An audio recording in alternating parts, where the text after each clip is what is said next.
unless they farm in Lekwa, Mpumalanga, where the electricity is cut week after week, so the farmers live in total terrifying darkness as animals die of cold and everything rots in their fridges. They live the reality that it is 4 times more dangerous to be on a farm than in any other area of South Africa. It was a massive slap in the face of our farmers when the current president denied that these murders were taking place. On September 26, 2018, he spoke in New York saying there are no killings of farmers in South Africa. Yet in 2017 and 18 combined, there were 136 murders on our farms. Farmers, black and white, farm workers, black and white, and visitors to farms, black and white, were being killed then and are still being killed today. What he said was false, a complete and utter fabrication. In a matter of weeks, a petition asking the president to retract his hurtful words has hit some 42,000 signatures. Farmers and farm workers in our country, instead of being supported as VIPs within a valued strategic asset, feel as though they've become persona non grata. The police rural safety plan is pulled out, reworked, relaunched regularly, rinse, whitewash, repeat. Without equipment and manpower, the rural stations have zero ability to lift those fine-sounding words off the page.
and village committees as key vehicles for our social protection and social transformation. We note that the former Department of Rural Development and Land Reform had developed an alternative dispute resolution ADR mechanism that focused on the plight of the farm workers and associated violence. And the implementation of this ADR has been largely a success. The killing of farm workers and farmers has tragically been with us for far too long. Their deaths impact heavily upon us and hurt rural communities and deprive families of loved ones. It destroys rural neighborhoods, leaving in its trail destruction, devastation, debilitation, consequences beyond measure. One of the key findings by Johan Berger for the Institute for Security Studies on a research conducted in 2018 on violent crimes on farms and smallholding is that farm attacks and farm murders have increased in line with the general upward trend in South Africa. Serious and violent crimes, and these crimes have been found to share similarities with the trio crime category of house robbery, business robbery, and carjackings. Johan Berger further noted that independent monitoring initiatives have led to the discrepancies in statistics, casting doubt on the credibility of these figures, thus making it hard to accurately assess the situation.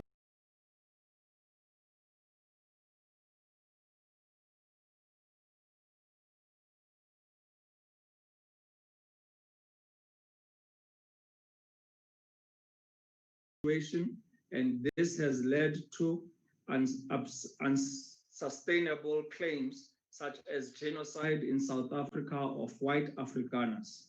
Honorable Chairperson, it is important to re-emphasize that it is the objective of the African National Congress to build a non-racial society, and we all need to exercise extreme care in how we interpret farm attacks and farm murders.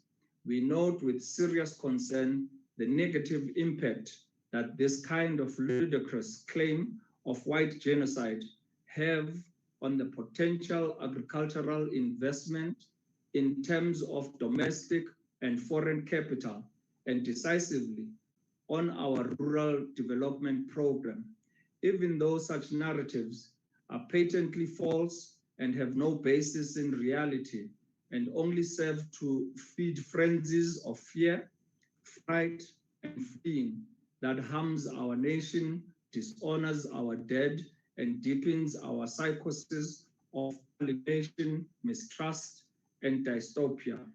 The South African Human Rights Commission, after holding lengthy national investigative hearings into safety and security challenges in the farming communities in 2014, recommended the removal of farm killings and farm attacks from its text, as this nomenclature served to create a perceived hierarchy of crimes that were racially defined in terms of who the victim was, and found the underlying cause of farm attacks was predominantly a criminal motive. We can unfortunately not entirely delink this trauma and suffering from our history of occupation, land alienation, and the contestation and struggle for land rights, restitution, and justice. We cannot entirely deny the problematic relationship between slave owners, farmers, and farm workers around issues of wages, security of tenure, hunger, and poverty. To deny this link of plausibility would be untrue, a travesty of justice, and rejection of our own struggle for freedom, justice, and human rights for all. We must all come to a living realization that we cannot hope to sustain our national reconciliation and maintain our peace through poverty and want. In his address, President Nelson Rolihlahla Mandela reminded us that the surest long-term guarantee to eliminating crime, instability, and intra-communal tension lies in addressing the gross situation of poverty in much of our farming and rural areas. We must therefore consider strategies to address this reality. It's an exercise we embrace collectively or face the horrid consequences of its continued perpetuation. Honorable Chairperson, we must and will continue to strive to improve safety and security within the macro environment of rural safety and security. Our destinies as farmers and farm workers in rural communities as a nation are conjoined at the hip. It is our best interest to improve the working and living relationships in rural communities. We neglect this at our own peril and render our collective space prone to exploitation by agent provocateurs. Finally, in my conclusion, Honorable Chairperson, as a matter of extreme urgency, it is critical that we continue to build an inclusive rural economy. Much evidence of its success already abounds. We must not surrender an inch to crime and criminality and lose no opportunity to do all in our power to end murders on farms and the suffering of farmers and farm workers in rural communities. I thank you. Siyabulela ndaba ezethu. Salibonga.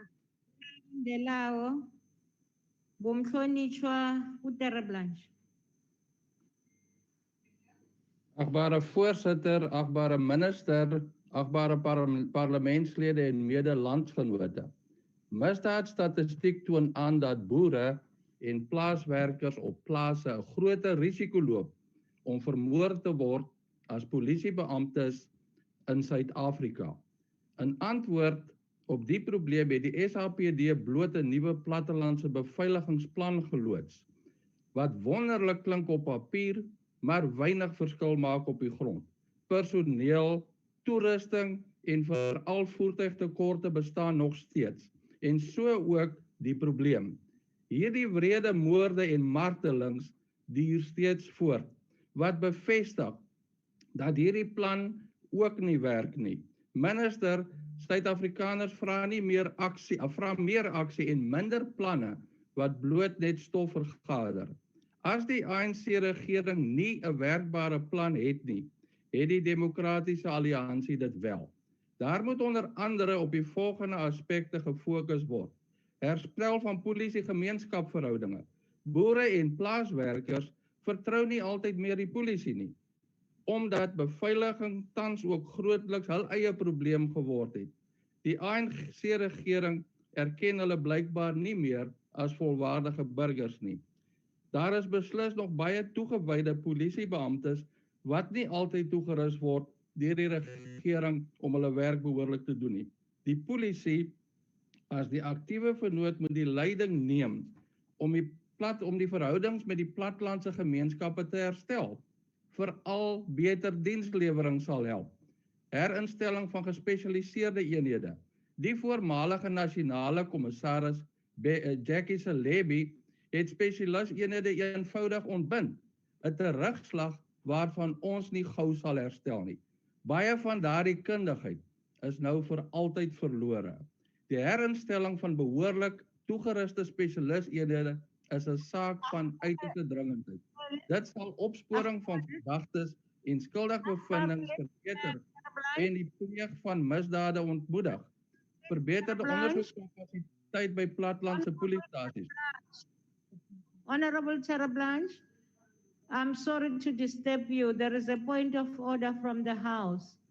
Honorable Squatter.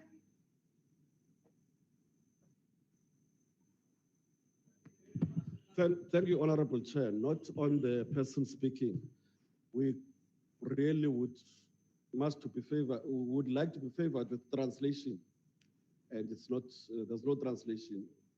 Okay, we are aware, and the secretary to the LA just went as soon as we realized that, and he's busy. Can you allow me to finish? Okay. Honorable Tara Blanche, we don't have translation, but I'm not going to say speak in English. It's up to you. Thank you, Honorable Member. Dankie, voorsitter. Die ondersoekkapasiteit by die meeste plattelandse stasies is nie op standaard nie en die resultate spreek van self. Hierdie probleem is al lank met ons, maar baie speurders is nog steeds onopgeleid, het te veel sake om te ondersoek en sukkel nog altyd sonder voertuie.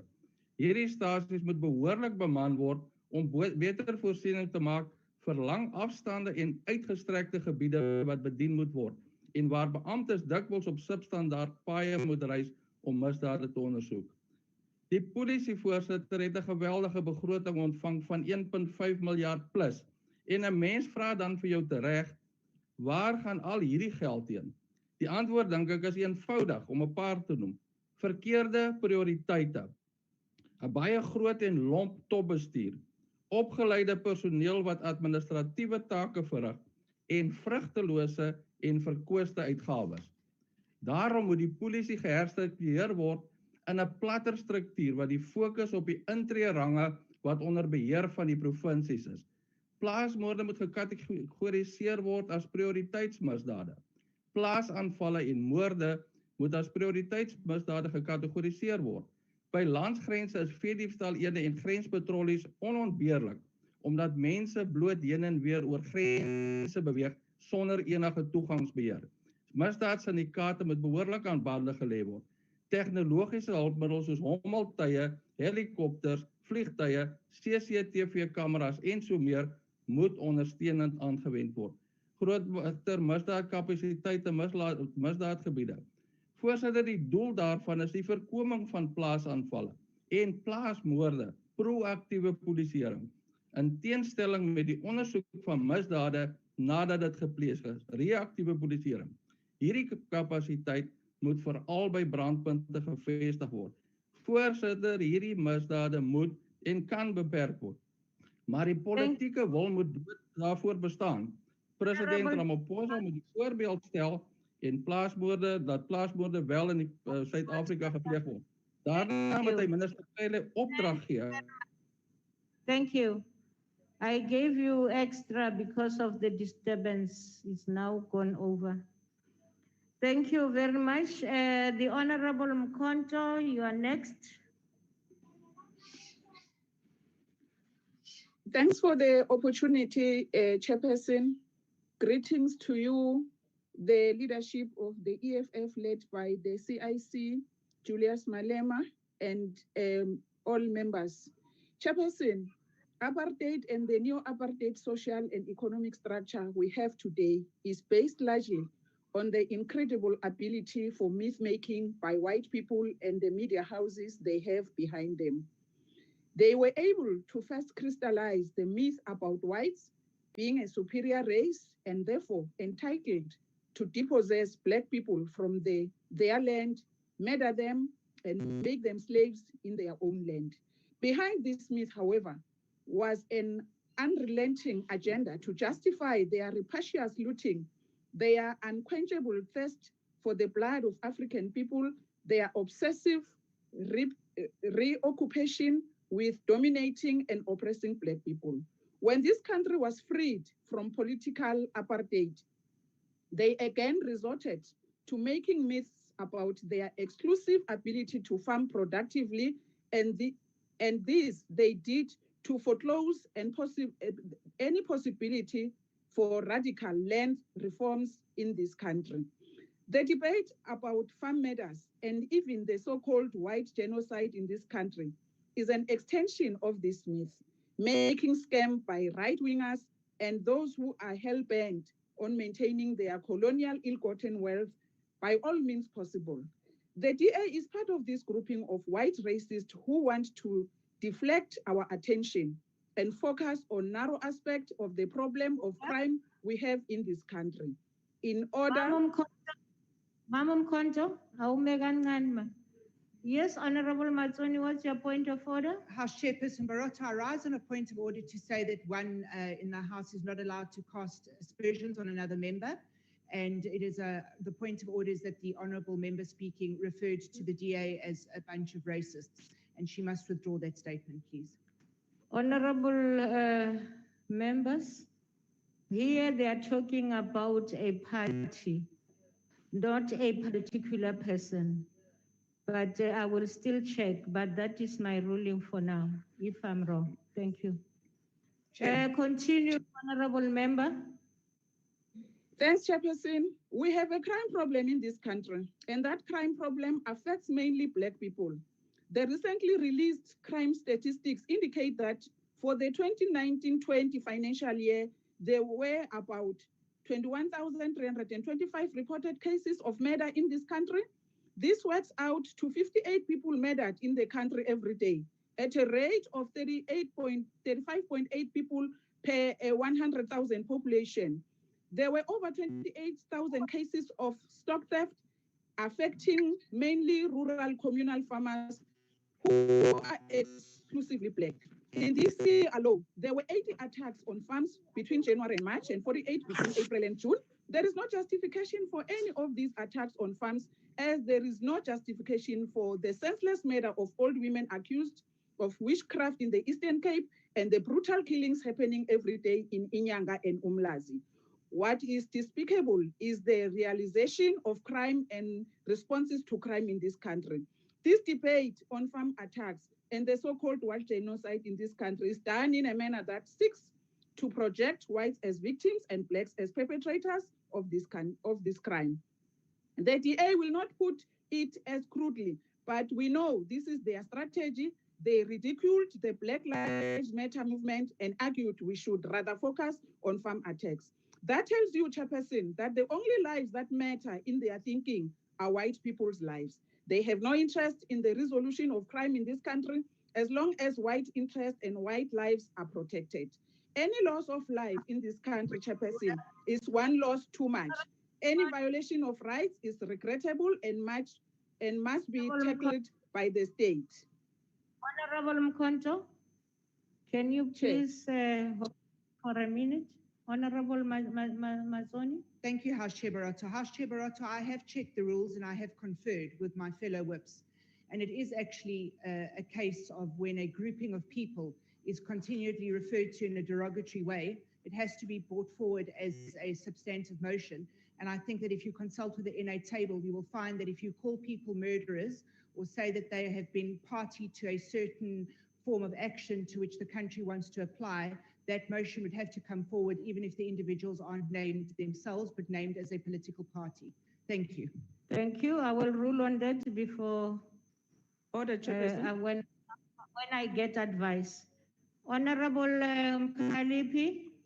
Yes, Honorable Chairperson, can we allow our Speaker of the EFF to continue with the debates? The Chair has already ruled on the matter that was raised before. Can our Speaker allow to continue with the debate, Chair? Thank you. Oh, thank you, Honorable. That's where I'm going. I've ruled on the matter. The rules for Honorable Mkonto, continue. Thanks, Chairperson. Any loss of life in this country, Chairperson, is one loss too much. Any violation of rights is regrettable and must be tackled by the state. Farmers themselves are not innocent players in this debate. Between 1994 and today, they have evicted over 2 million Black people from farms that have been homes to these people for generations. They continue enslaving Black people in their farms, refusing them basic rights, such as the right to education and proper health care. We do not know if there is any link between the cruel manner white farmers treat people and the violence that sometimes gets visited on them. Whatever the case is, we must look at having a comprehensive approach to fighting crime in this country and not prioritize farm attacks as our apex priority, because doing so will inevitably lead us to talking about race and racism. Thanks very much, Chairperson. Thank you, the honorable member. The next speaker is the Honorable Singh. Thank you very much, Honorable Chairperson. Honorable Chairperson, our country has been brought to its knees by the invisible enemy of COVID-19. It targets South Africans indiscriminately, attacking men, women, and children from across our communities, destroying families, and to add insult to injury, at the same time devastating our economy. Just as COVID-19 attacks innocent, unsuspecting South Africans, so do the ruthless criminals that attack our farming communities. Barely does a week go by without us reading in the media of yet another unwarranted attack on a farmer, a farm worker, or members of their families. The Honorable Minister is also aware of attacks on Amakosi recently, not only in KwaZulu-Natal, but in other provinces, but Babanango is a case in point. On Saturday, the 4th of July, Zakia Amajan, a 26-year-old pregnant wife and mother, was brutally murdered on a farm in Weenan, KwaZulu-Natal. She gave her life and that of her unborn child as she valiantly tried to protect her other two children. Then this past weekend, there was another violent killing of husband and wife at the farm in Normandein. Honorable Chairperson, these violent murders of black and white shook the nation and prompted this very debate. But where is the justice for these families? Have any arrests been made? Police embarked on a quote-unquote urgent investigation at the start of July on one of these cases. It is now September, and it appears that no progress has been made.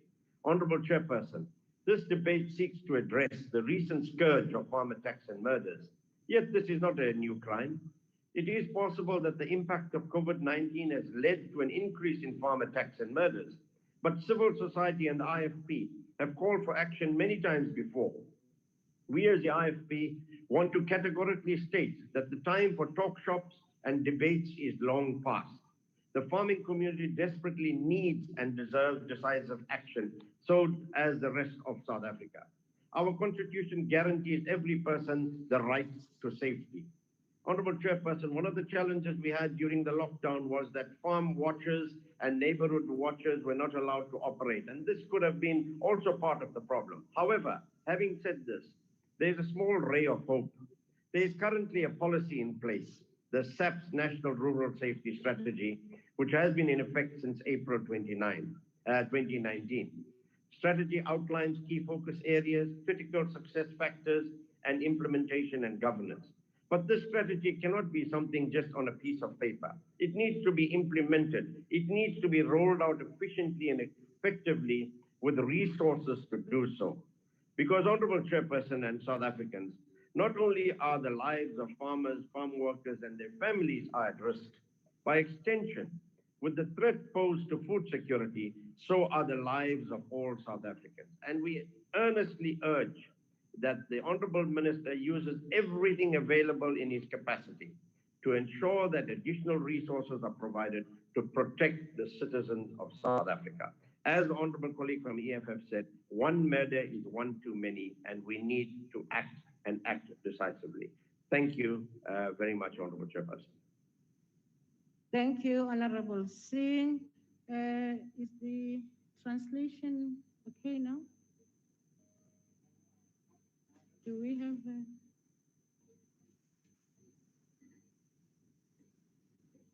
Okay, honorable members, I just wish to apologize before that the translation is only on a virtual platform. For now, they are still trying to arrange that we get it also. My apologies. Honorable Groenewald. Agbare voorzitter, this is not the first time that we have a specific debate on farm murders in South Africa. In fact, the first debate we had on the 14th of March in 2017 when I requested a similar debate in this house. And all the political parties, or almost all the political parties, agreed that farm murders is a very serious matter who has an effect on food security in South Africa, and it cannot just be seen as normal crime.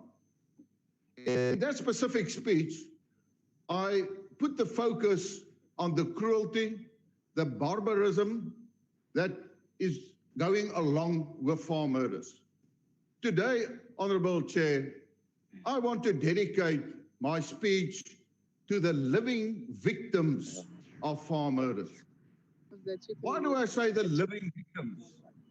The living victims, those people who survived and have to continue with their lives despite the trauma that they had experienced in a farm murder. And the majority of those living victims are the women and the children, where all political parties says that we must stop with violence against women and children. Dit is juist die vroue en dit is juist die kinders in plaasmoorde en plaasaanvalle wat werklik die trauma beleef. Hoe anders kan dit wees as 'n 12-jarige dogter verplig word om te kan toekyk hoe haar ma verkragt word? Hoe kan dit anders wees as die gesinslede moet toekyk hoe daar bore gebruik word en warm strykysters om die slagoffers te brand? Dit brand nie net die slagoffer nie, dit brand in die geheue van die kinders. En daarom sê ek dat daar moet fokus en spesifieke aandag gegee word ook aan daardie slagoffers. Ek wil dankie sê vir al die mense wat optogte hou om daar 'n bewusmaking te kan bevorder oor plaasmoorde. Ons het dit die afgelope naweek gesien. Ek wil vir u vra, hou aan daarmee. Want ons moet nie net praat oor plaasmoorde nie, ons moet ook demonstreer. En elkeen van u wat 'n bydrae gemaak het en nog steeds sal maak vir daardie bewusmaking, sê ek namens die Vryheidsfront Plus vir u baie dankie. Honourable Chair, the fact of the matter is that we do have a rural safety strategy that has been updated in 2019 from the police services. There are very positive aspects in that specific strategy. But what we need is that it must now be implemented. There is a willingness from the farmers in South Africa to contribute and to work together with the police. But we must ensure that there is trust. Lastly, Honourable Chair, I want to request the Honourable Minister that we start a new investigation. Like in 2003, when the police came forward with an inquiry in farm murders, that we do it again to see what the causative matters are as far as farm murders are concerned. I thank you. Thank you, Honorable Member. Sibuise se latelang ke Moruti Mishwe.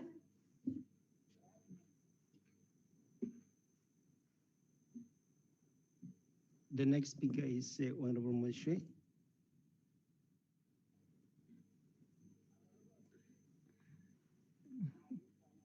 House Chairperson, on behalf of the ACDP, I want to convey our sincere condolences to the families who lost their loved ones as a result of brutal attacks on small holdings and farms. According to the 2018 Global Peace Index, South Africa is one of the most violent countries in the world today. But the sadistic torture meted out to vulnerable victims for some years now is brutal, barbaric, and sickening. Some of the criminals involved in farm murders rape women and children and even pour boiling water or oil on their helpless victims. These crimes, we believe, are demonic and are driven by hatred which the ACDP strongly condemns. The list of victims includes a frail woman of 64 years who was tortured with an electric drill on the soles of her feet after having been stabbed and had her ribs broken. 2-year-old Velmin Potgieter, who was hacked with a panga and shot to death with her parents. Pregnant Zahida Shaku, who recently had her throat slit in her bathroom on a farm in Venin, KZN, and Glenn and Vida Rafeti, a couple from KZN who were shot dead this past week on their farm in Nomadin, KZN. Chairperson, when vulnerable people are killed and tortured and nothing is stolen, robbery is not the motive, but hatred is. And the ACDP believes such brutal murders should be declared hate crimes.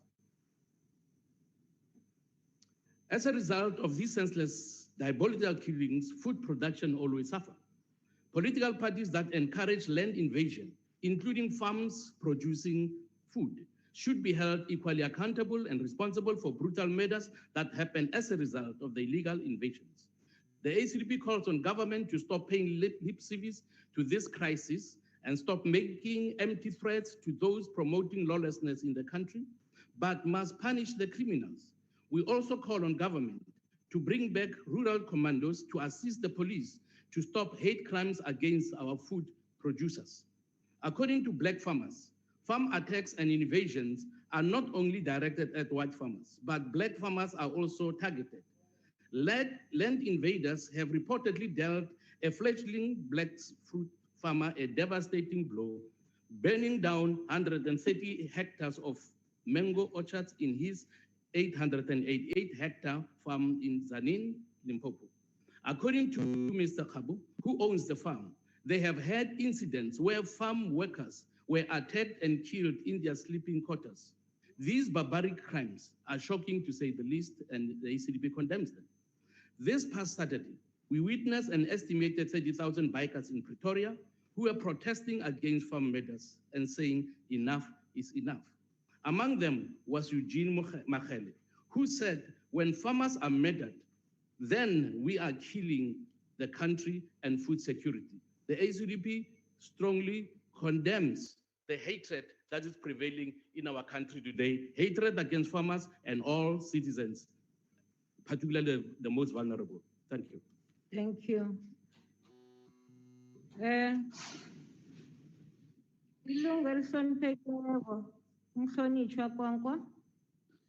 Thank you very much, House Chair. The United Democratic Movement adds its voice to the condemnation of farm attacks and murders of farmers and farm workers in South Africa.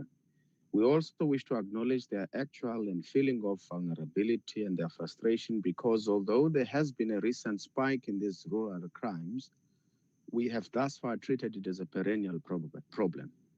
Rural safety in general is problematic. Even reports of late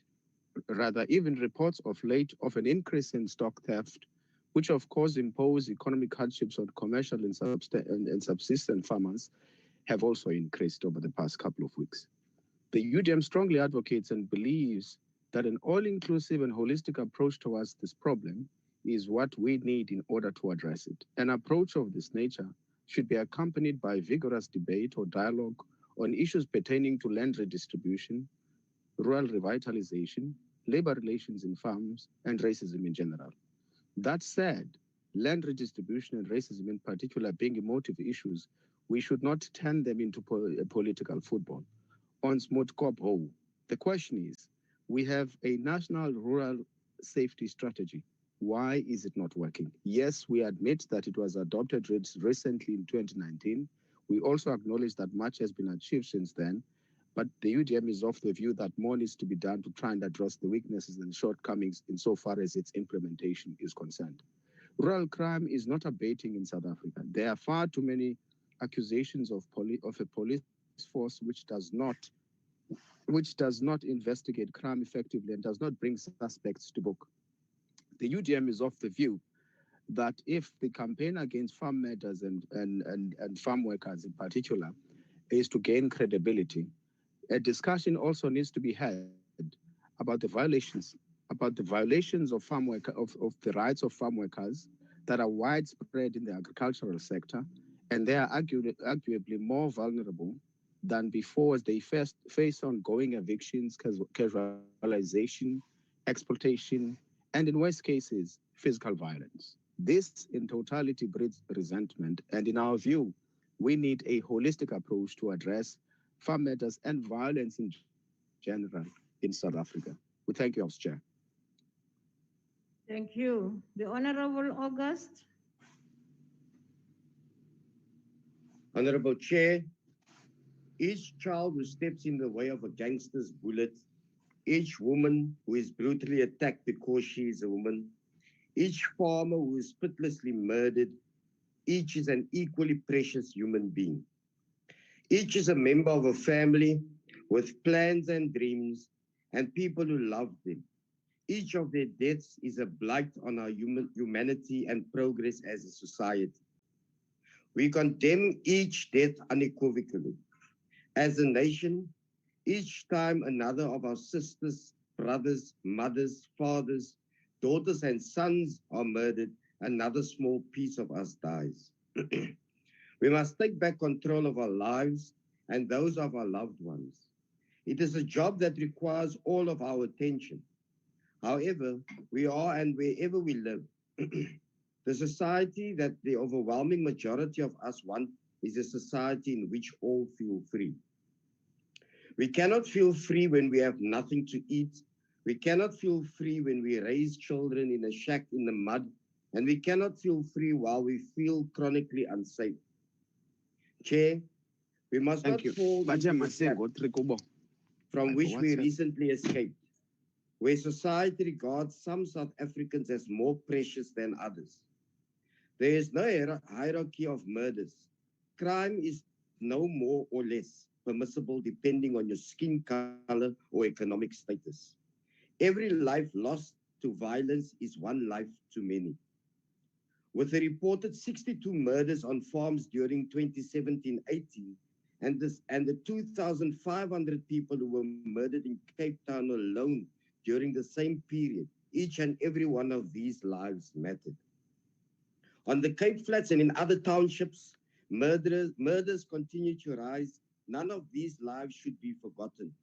Where any community feels unsafe or under threat, we need to act. Chair, as MPs, it is our task to progressively steer the nation to a place of dignity and safety for all. In the good party's view, when we work to achieve social, economic, environmental, and spatial justice, among the sweetest fruits we will harvest is dramatically increased safety for all. We cannot allow crisis, not even pandemics, to deter us from this path. Farm attacks, gender-based violence, police brutality, these are symptoms of a society that is battling to gel. Our law enforcement agencies must step up and demonstrate that there are consequences for crime, but so too must all to the rest of us play our roles in developing the nation of hope, dignity that we believe we can be. Let's fight the empathy and unity, and to end the climate of division and greed in which hatred and violence thrive. In this way, we will stop the war. I thank you. Thank you, Honorable August. The next, let me just verify, is ATM maybe on the platform? We don't have a name. ATM? Not there. Honorable Shaik Imam. Thank you, House Chair.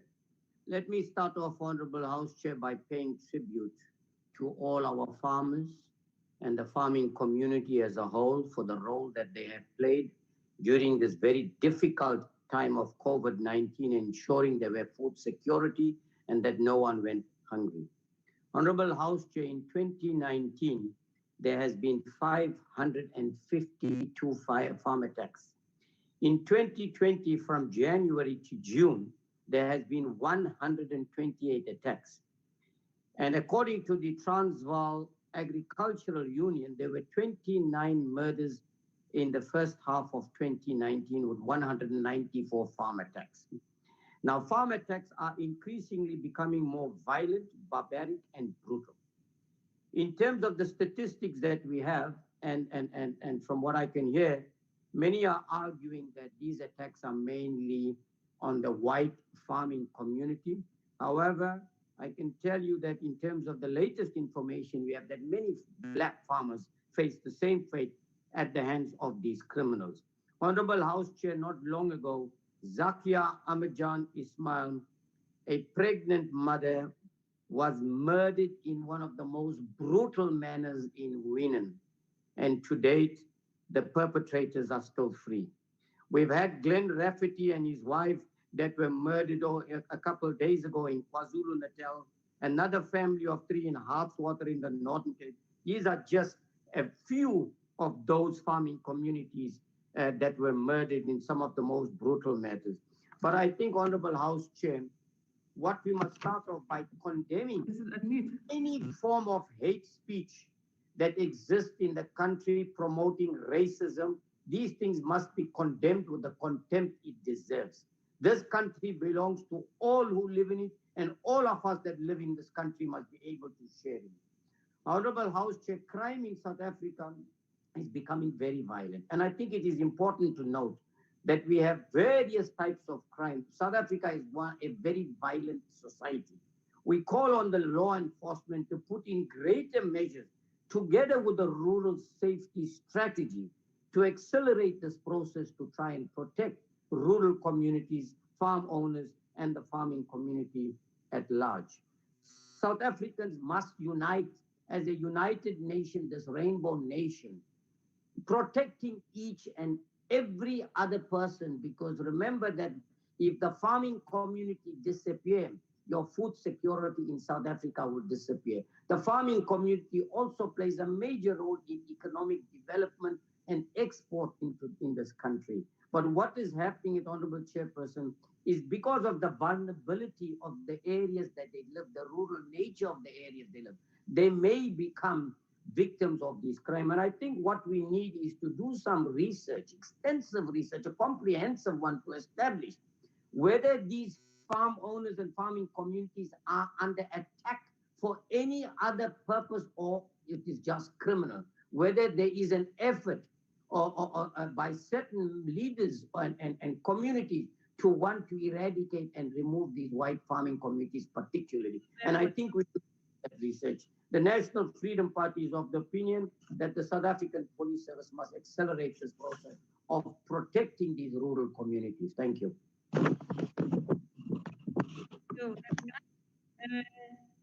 The Honorable. Thank you very much, Honorable Chairperson. Yes, I'm here in Double Trust. Honorable Chairperson, the national lockdown due to the COVID-19 pandemic has brought with it a raft of issues that the country as a whole is battling with. And the issue of farm attacks on the farming community has again been in the spotlight. Chairperson, these criminal activities, unfortunately, would be on the rise due to economic hardships that have adversely affected a great number of our communities. Statistics have shown that farm attacks are enhanced by the nature of isolation of the farms or the agricultural holdings, more than they are racially divided, as some perhaps would think. Honorable Chairperson, we must be cognizant of the fact that will be experienced if a nation would easily dismiss these criminal activities targeted at farmers, white or black. According to data collected, after an attack on farm, it might take that 5 years, if not more than that, to get back on the same footing. AIC therefore strongly believes that these attacks must also be viewed from a position of productivity. So we need food security for the people of South Africa. Honorable Chairperson, as the country is battling with an economic meltdown, should it not be imperative that protection is given to one of the most vibrant and important sectors of our country's economy? Should we, Honorable Person, not intentionally and vigorously find workable solutions? If the policing or the execution of crime eradication in this area is lacking, then it should be a question of the collective and not an individual approach to these farm attacks. Remember, two heads are better than one. Honorable Chairperson, a nation-wide call for communities to come together might be a straight point. The promise that it is just a racial issue should be rather the premise that it is just a racial issue should be left to the politicking. The glaring facts on the ground are that the farming communities are under siege, and as a nation, it becomes our collective duty to protect them. More than debating issues, therefore, the farming communities should consider coming together and fighting this scourge, Honorable Chairperson. These attacks seem to affect the farm workers as well, so it cannot be really be relegated to race or class. It is an economic issue and it should be addressed from that standpoint. The nation is not in a position to lose an enterprising sector, and therefore the question to be posed is how we should come together and put an end to these rising farm attacks in the lockdown or during this COVID-19. We should remember, the Chairperson, that agriculture contributes a lot to the GDP.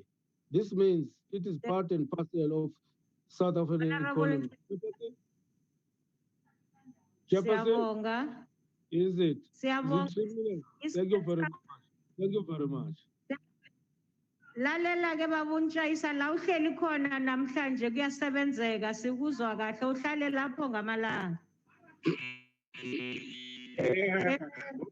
No, I mean my office, contiguous office in Joburg. So Before the Honorable Nyonzo can start speaking, I just want to make a note on the point of order that was raised by the Honorable Matoni. Honorable Nchaisa Ivalege, must disturb. Honorable members, reflection on parties are not unparliamentary. It is when the reflections are on members that they are unparliamentary. Members should always but be careful with their language. However, when I was speaking to the NA table, we find that it is important that we make a comprehensive ruling on this specific matter. The reason for that is that the ruling will also be able to assist the House to understand the background to the manner in which the matter of parties versus members is treated, and also to be able to do justice to a point of order. Before Honorable Nyonzo speak, ngifuna ukumukela umhlonishwa uHouse Chairperson Frolic, ngithi siyathokoza kube zimo nozimo ukuthi ululeme. Honorable Nyonzo uzangena mhlonishwa Frolic. Thank you, Honorable Nyonzo, continue. House Chairperson, the government is soft on crime. That's because they themselves are criminals, stealing from the coffers of the state without any border. Petty crimes happen because the big crime, including examples such as the wanton murder of striking workers calling for fair wages increases, happens all the time. There are many murder cases that are unresolved. The police are even unable to solve the gender-based violence. That is why the ANC government is seen as soft on crime. Chairperson, the DA itself calls this debate of farm murderers because they are doing dog whistle politics.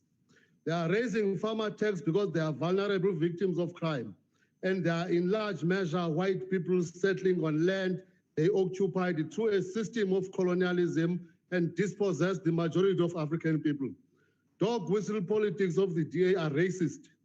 South Africa is an unequal society because of the occupation of land and the indignity visited on the African majority. Their appeal for a special focus on farms without looking at the cause of crime do not help to resolve the national question. The Minister of Police is a celebrity wearing a hat. He talks big and does very little. Why hasn't he solved the murder case involving the former Bafana Bafana and Orlando Pirates goalkeeper Senzo Meiwa? The security cluster is a failed project. Criminal syndicate to do as they wish, encouraged by the open season that allows them to be most privileged. Arrest the kingpins of crime and eliminate the gangsters that live large on the proceeds of crime. Stop glamour in the media and do the job. The PAC believes that kith and kin politics, as the DA is doing, is itself a criminal tactic. We condemn it for what it is.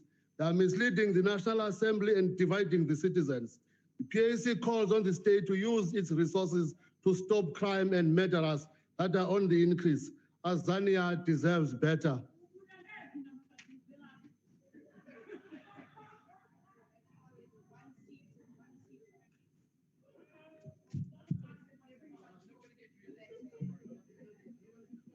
The next speaker is the Honorable Hendricks. Thank you very much, Honorable Chair. Honorable Chair, Al Jama's position is that the chief motive for attacks on farms are mainly carried out for robbery and not for the purposes of targeting white farmers. A research done by Professor Zin Rudolph in 2003 with convicted criminals showed that majority of farm attacks were not driven by race, but for the purpose of robbery. The professor also confirmed that there was no evidence to show that farm attacks are racially motivated. Honorable House Chair, our farmers are providing a valuable service to our country, which is important for food security. It is vital for them to operate in a safe environment, and the state has a responsibility to protect farmers. During the pandemic, the generosity of white farmers to help the poor in their areas captured the imagination of many South Africans. That's how we know today's white farmers. Farm attacks are part of a broader crime problem in the country and do not have a racial motivation.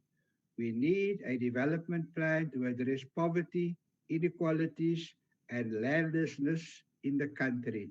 Thank you very much, Honorable Chair. Thank you, Honorable Hendricks. The next speaker is the Honorable Jumat Peterson.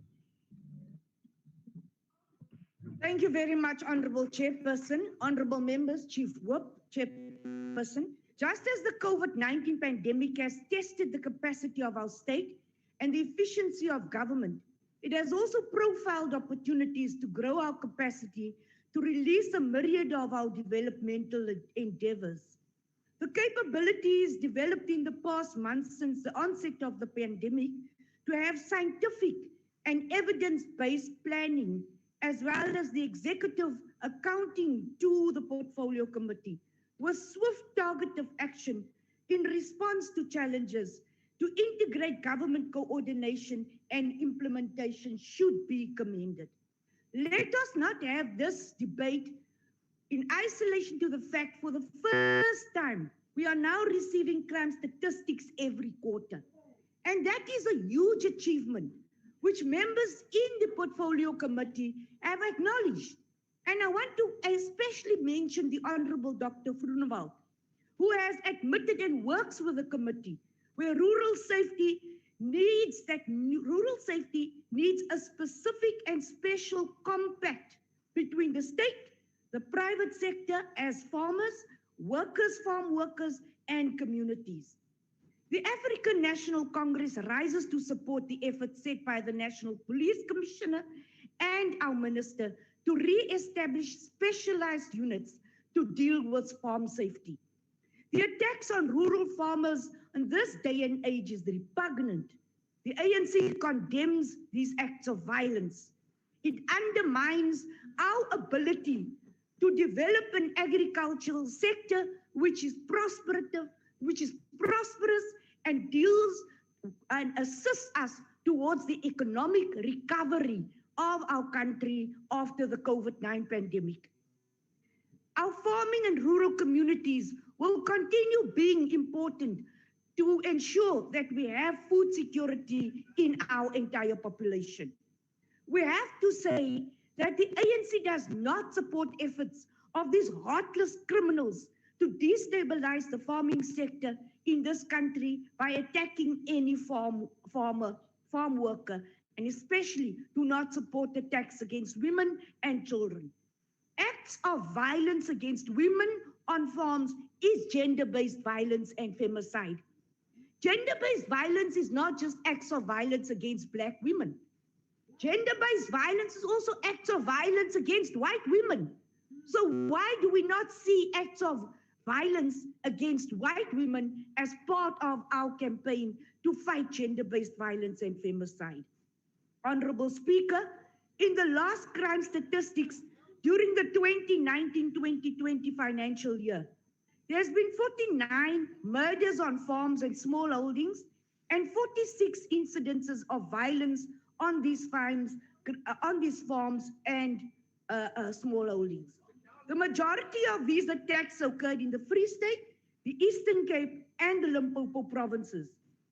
It is important also to note that we have made these figures public, whereas in the past it was not made public as a sector. The ANC is concerned. As a portfolio committee, we ask that we need specific details and information about rural safety and crime on farms. And isn't that an improvement? To this end, as the ANC, we will continue working hand in glove with the National Commissioner and the Minister to provide for the return of specialized units, which was announced by the Minister, to deal with farm violence. But now, honorable members, if we take a look at the total murder picture of our country, we have to acknowledge that there is no comparison. Let us be scientific. Remember, I spoke about scientific and evidence-based planning of the executive. Now, if we look at this in a scientific manner, we'll realize that there's no comparison to the total number of murders throughout the country compared with the total number of murders on farms on small holdings. But this said, Honorable Chairperson, we feel it for each and every family that has been violently attacked in a heartless manner. We convey our condolences to all these families who were so brutally murdered. I want to state that we in the ANC are providing leadership, and the brutal murders of farmers Glenn and Vida Rafferty in KwaZulu-Natal on 30th of August 2020, the killing of Dani Bregibrand and their daughter Elsabie in Hartswater in die Noord-Kaap sal nie aanvaar word nie. The brutal attack on Raymond and Betty O'Grady from Hillcrest in 21st of August 2020 cannot go unanswered. We condemn these murders. But, honorable members, we also condemn the callous killing and brutal killing of Nathaniel Julius in Eldorado Park, and thank the police minister and the IPID for their swift action in this attempt to fight this ruthless crime. Honorable members, we have been told that more resources will be made available to reduce these attacks, and the implementation of the Rural Safety Plan has begun in earnest. I call on all the members of the Portfolio Committee on Police sitting here today and those on the virtual platform, that the Portfolio Committee monitors the spending patterns and that we actually do fulfill our oversight responsibility when it comes to the budget allocation for reducing attacks and the implementation of the Rural Safety Plan that we have to implement. Honorable members, the matter of farm murders cannot be politicized. The Agbare Groenewald accepts that the Rural Safety Plan is historic. And in his own words, he's been waiting, not only years, he's been waiting for decades for this. So he has a very balanced understanding on how we should address rural safety. Agbare voorsitter, die ANC stel dit hoog op die prys dat die polisie hulle werk en pligte effektief moet nakom. Ons sien hoe hulle met baie min toegereedheid hulle werk doen. Hulle arresteer kriminele wat hulle betrokke maak aan plaasmoorde te pleeg. Ons in die ANC sal nooit stop om ons plase te beskerm nie. Alweer, ek wil regtig en ek nie na u party verander nie, agbare Groenewald, maar die verskil tussen wat die advies wat u ons gee en die advies wat ons van die ander politieke partye kry. Dis dit verskil hemelsbreed van mekaar. What I'm saying is the advice we receive from Honorable Groenewald and the advice we receive from the DA differs like east from west. So we cannot accept how crime stats are used very glibly by Cola Barnett to suit her own political agenda. On a point of order. She once also said, Honorable, This is the point of order, Honorable Member. Chairperson, by the minister, the previous Minister of Agriculture, to not say Cola Barnett, but the honourable member, please, if you don't mind. Thank my you. apology for that. That was a slip of the tongue. The honourable member, my apologies to the Honourable Cola Barnett for that. The quarterly release of crime stats by the Minister and the National Minister gives us the opportunity to work on this matter in a very clear and decisive manner. We now have information to address this problem and the scourge. Yes, we are emotional, but any killing of a woman or a child does make us emotional. But let us not create pandemonium and let us not create this perception that there is white genocide in our country. There is no such thing as the genocide of farm owners. Farmers, for the ANC, farmers' lives matter. Nathaniel Julius's life matters. The Deputy President, in his capacity as chairperson of the Interim Ministerial Committee on Land Reform and Agriculture, is convening a meeting to discuss the issue of farm murders. He will engage with and meet with the farming community to address initiatives to prevent farm attacks. We want to applaud the Deputy President, Honorable Mabuza, for proceeding and providing leadership in this initiative. We know that the killing of a farmer has consequences for entire districts, regions, and provinces of our country. In this respect, we want to acknowledge that in keeping with our constitution, South Africa belongs to all of those who live in it, black or white, farm worker or farm owner. I thank you. Thank you, Chairperson.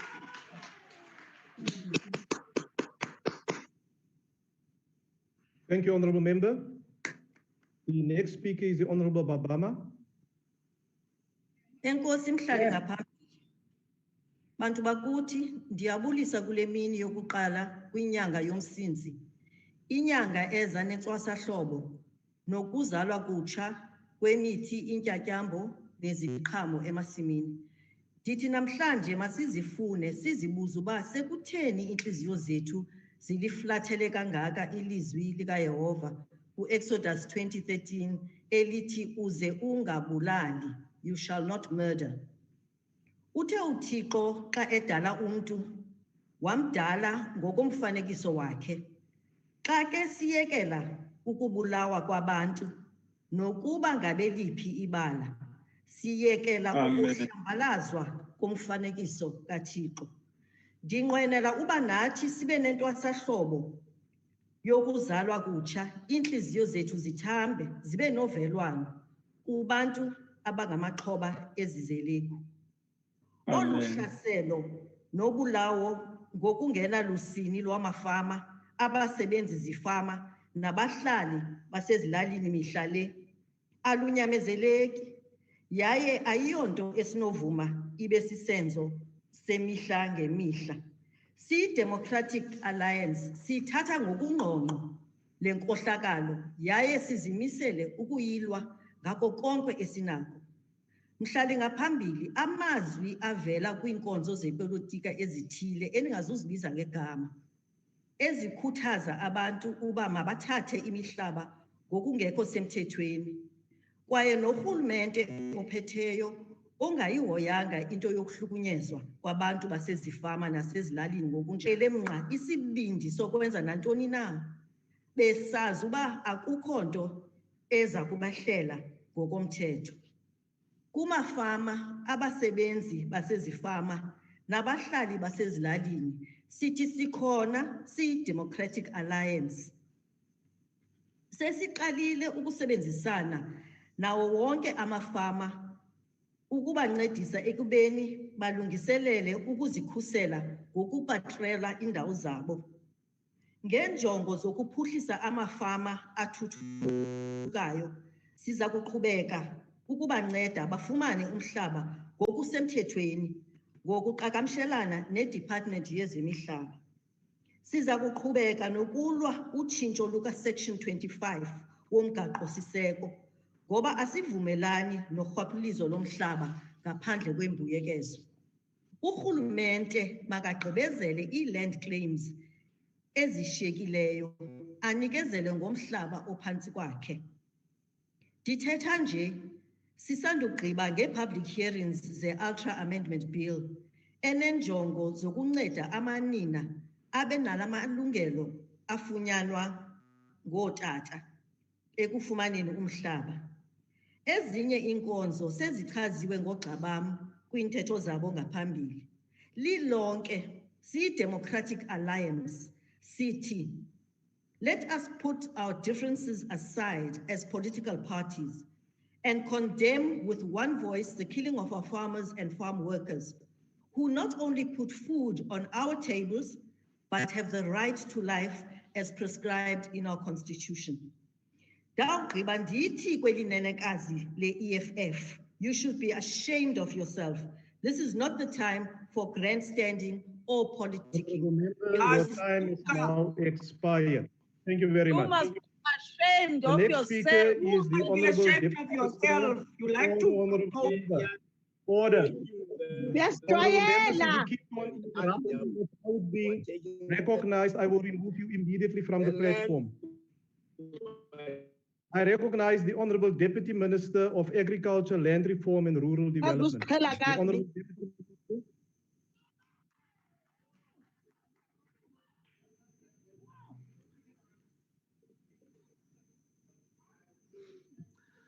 Thank you very much, Honorable Chair. Honorable House Chair,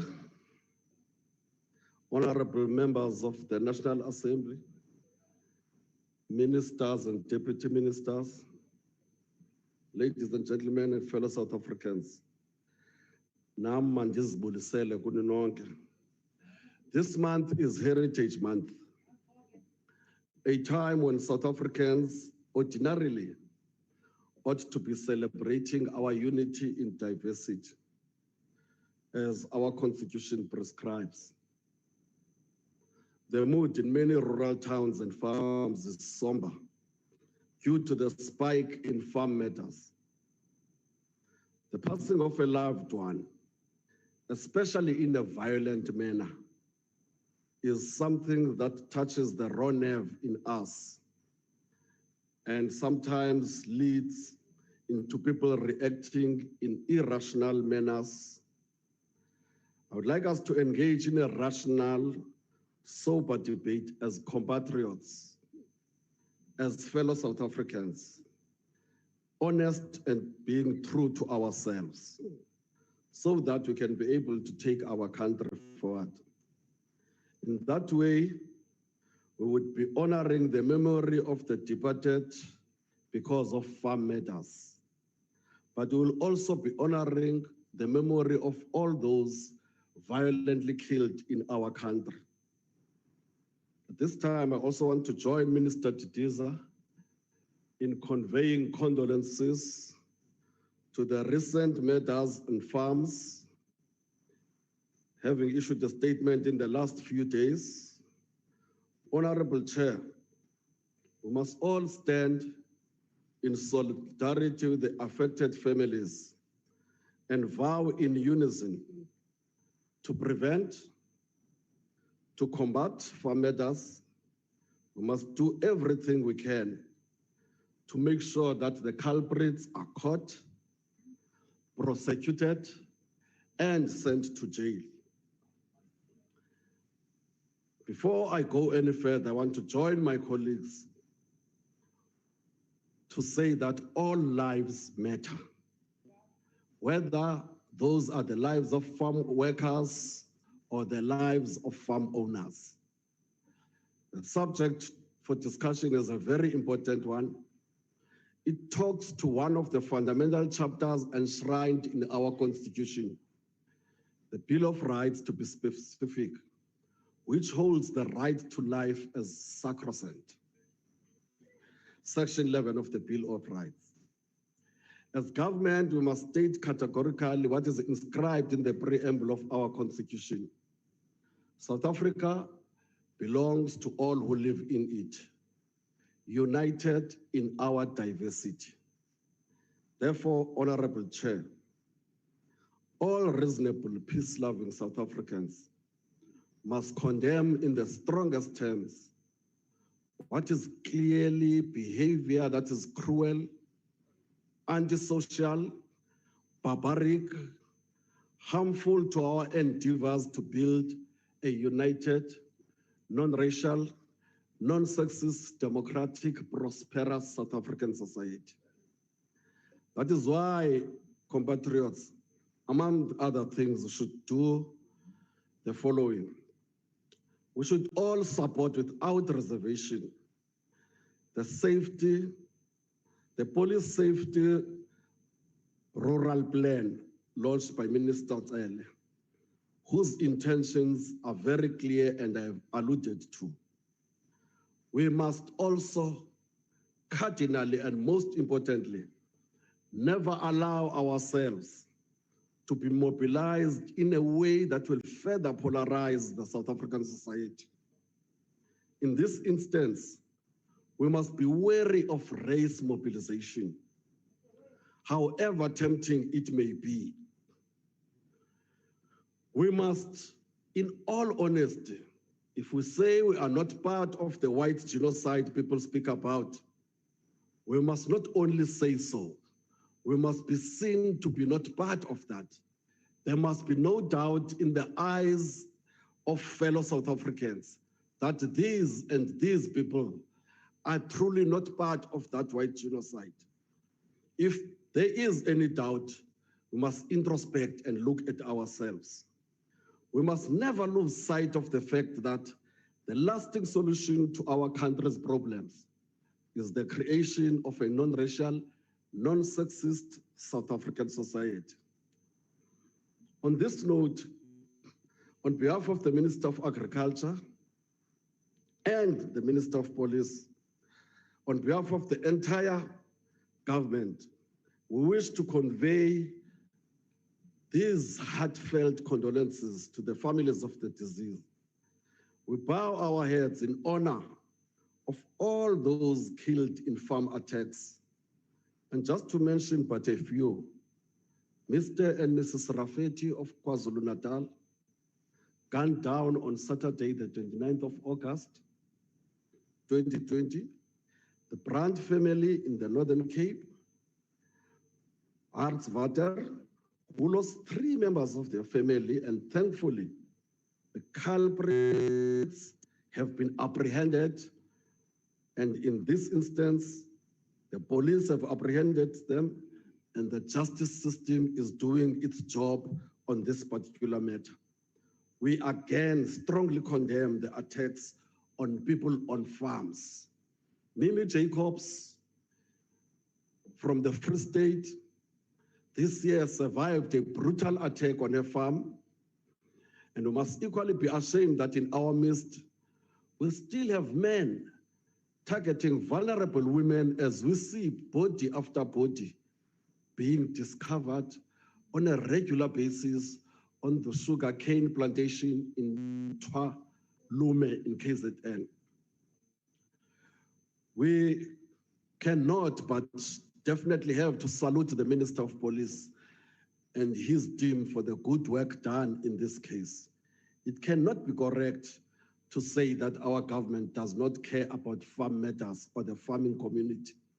It is very misleading to say that, if I can quote, the farming community is irrelevant to the ANC government, as alleged by the Honorable Kola Banat. At the risk of stating the obvious, this ANC government, elected by the people of South Africa, is concerned about every aspect of South African life. And this attempt by some in the opposition at driving a wedge between our government and the farming sector cannot be left unchallenged. It, in fact, is doomed to fail. The levels of moral degeneration and deviant behavior in our society are a cause for concern. As pioneers of this constitution, one of the first orders of business was to pass legislation on restitution of land rights, and soon thereafter we passed legislation to look at the farm workers and farm dwellers, precisely because we understood and acknowledged that this is a community that has been well deprived of everything historically. Some farm matters are attributed to conflict between the owner and the farm workers. That is why we then pioneered the establishment of the Extension of Security of Tenure Act, which currently we are busy shaping it up, tuning it up to fit the necessary conditions. As a department led by the Portfolio Committee, such amendments have been sponsored in order to create mechanisms which resolve conflict between the two parties. We are of the view that this amendment act passed by this House will have alleviated some of the potential conflicts. In some instances, where there are labor disputes, these are not resolved amicably. Instead, what you witness is the demolition of houses belonging to farm workers and farm dwellers, water and electricity being cut off, grazing rights for their livestock being curtailed, and ultimately illegal evictions take place even on this day and age. The issues that I'm raising, Honorable Chairperson, are by no way an excuse for anyone to kill anybody. Let it therefore be very clear that this government is not an uncaring government that does not care about the farm workers and farm owners. In 1998, the founding president of our country had this to say in a summit that he was addressing, and I quote him: "The solution to the problem of farm killings must come from all of us, not only from government. I am convinced that any political differences notwithstanding, this is one issue which we can speak with one voice," close quote. The ANC president in January 2019 spoke about the serious nation-building efforts because we as South Africans are but one people. Let me not be misunderstood. As I said before, I'm not raising these points in order to say there's any justification for certain killings of farm owners. All I am saying is the road to create a united South Africa goes through the road of creating an equal society. The fact that we are able to put on farm workers like sardines in a buggy that is meant to carry 7 people, and then we make a point that 30 people are pushed in that buggy so that they can be able to perform work and they die on our roads, means that we should really take care that these are human beings and we must make every effort. This is not a point that can be dealt only by government. As far back as 1997, the carrying ANC government developed this strategy out of concern about the safety and security of farming communities. What you can do is to update the strategy, led by the Minister of Police, as this ministry are an affected and interested stakeholder, because food production and food security is our core business.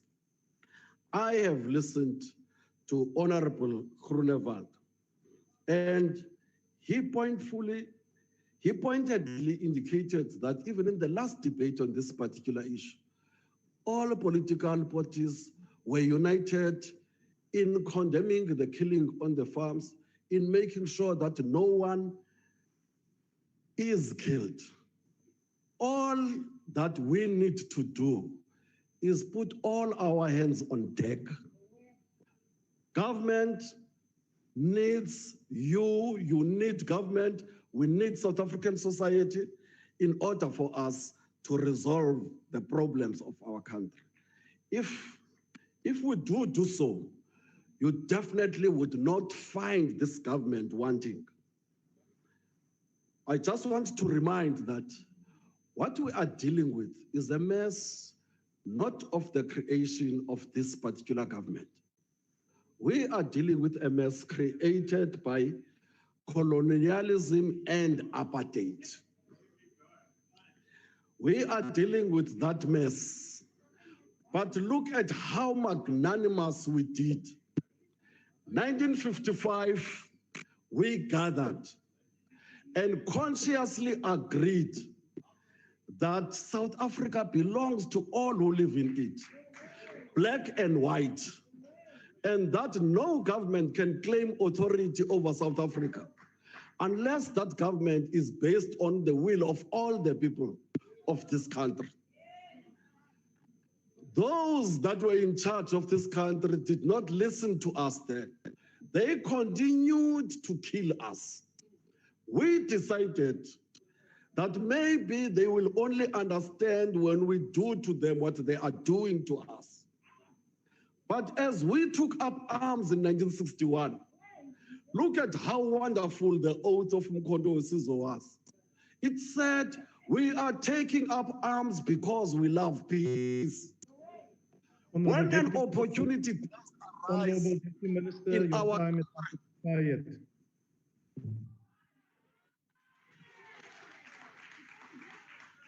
Thank you, Honorable Deputy Minister. Honorable members, that concludes the debate. The Secretary will read the second order.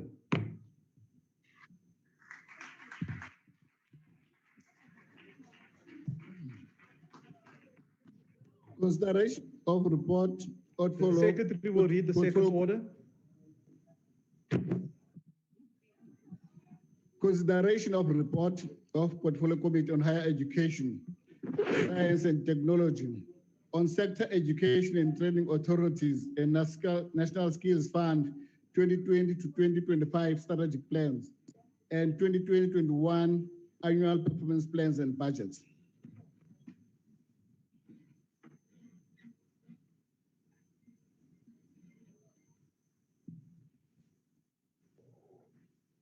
The Honorable Mapulane. Thank you, Honorable House Chairperson, honorable members, and fellow South Africans. The committee convened a meeting on the 22nd of May 2020 with the ETDP SETA, the MIC SETA, the MERSETA, and the National Skills Fund to consider their 5-year strategic plans and the 2020-2021 annual performance plans. The 6th administration, under the leadership of President Ramaphosa, published the new 2019-2024 medium-term strategic framework, which is the second phase of the implementation.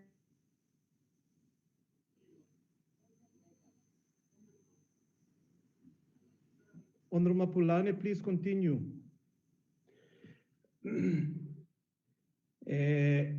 The sixth administration under the leadership of President Ramaphosa published the new 2019-2024 medium-term strategic framework, which is the second phase of the implementation of the National Development Plan.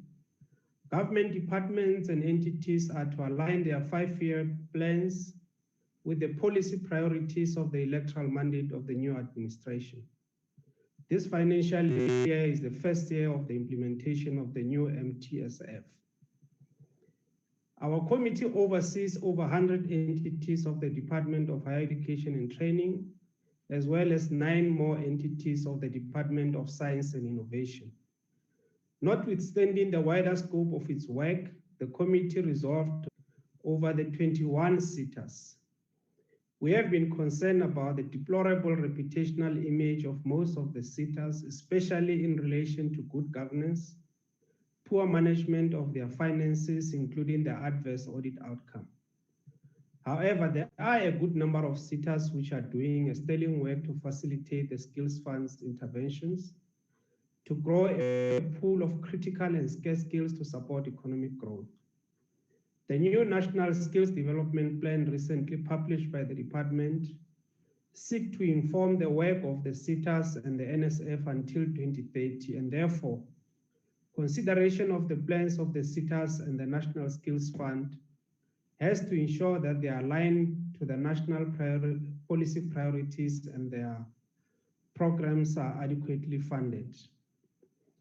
The committee assessed the plans of these entities in relation to the extent to which they seek to implement the new National Skills Development Plan recently published and other policy priorities, whether they have developed the interventions to support the outcomes to expand access to post-school education and training opportunities, improve success and efficiency of the PSET sector, improve quality of the PSET system and a responsive PSET system.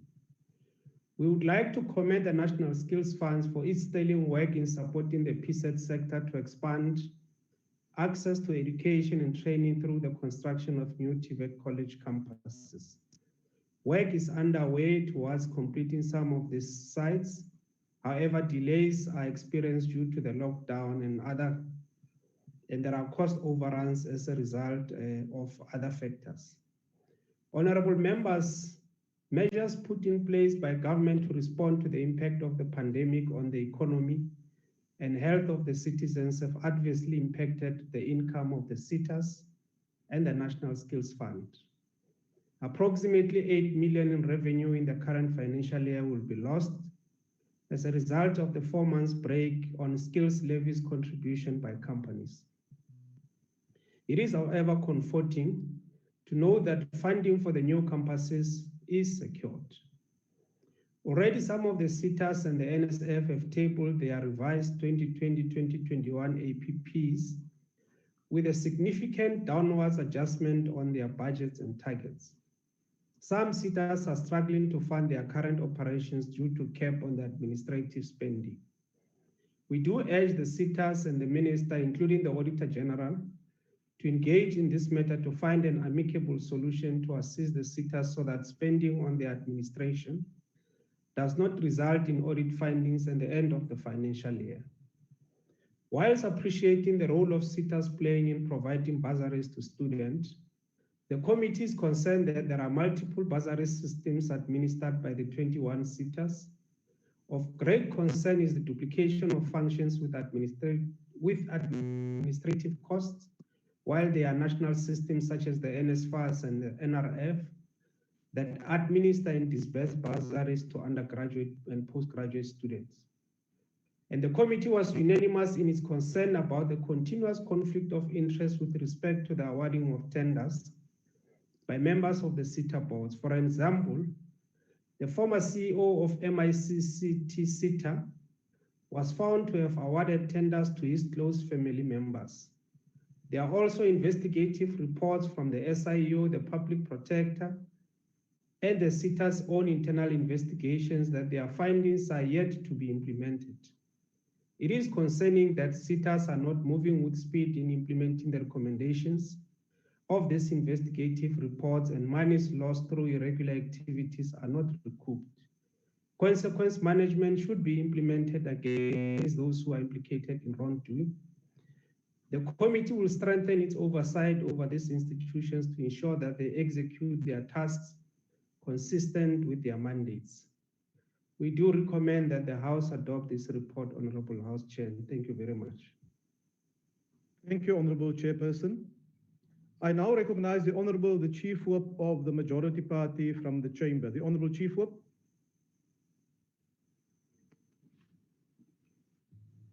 Thank you very much, Honorable House Chair. Honorable House Chair, I hereby move that this report be adopted by the House. Thank you.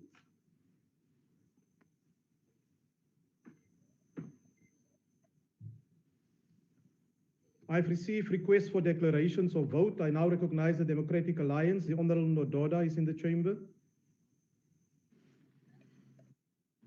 I'm actually on the virtual platform, Chairperson. Please continue, Honorable Member. Thank you, Chair. Mhlala ngaphambili malunga abekekileyo fellow South Africans molweni. As recipients of billions in taxpayers' money annually, SETAs and the National Skills Fund have an important role to play in training and in the training and education of millions of South Africans. It is almost ironic then that the very people responsible for skilling and educating South Africans could not even be bothered to employ people with the required skills and qualifications to lead these SETAs. The South African Qualifications Authority has revealed in Parliament that certain executives of both the services and the wholesale and retail SETA do not have the necessary and required qualifications to occupy their respective positions. These revelations lay bare the root of the problems at SETAs, which have led to dubious transactions, maladministration, government, and governance instability. They fall short of being institutions that the South African people can be proud of. For a long time, the focus has been who gets what position at SETAs, rather than fulfilling the mandate of developing skills of the millions of South African youth who are not yet in education, employment, or training. The impact of COVID-19 company tax relief in the form of 4-month skills levy contribution holiday has added to injury of the crippled SETAs, which consequently created a shortfall of 6 billion of the revenue of the SETAs and the NSF, which will impact on the current and the medium-term plans, targets, and budgets of the entities, amongst others, developing skills, recruiting talent, and payment of stipends.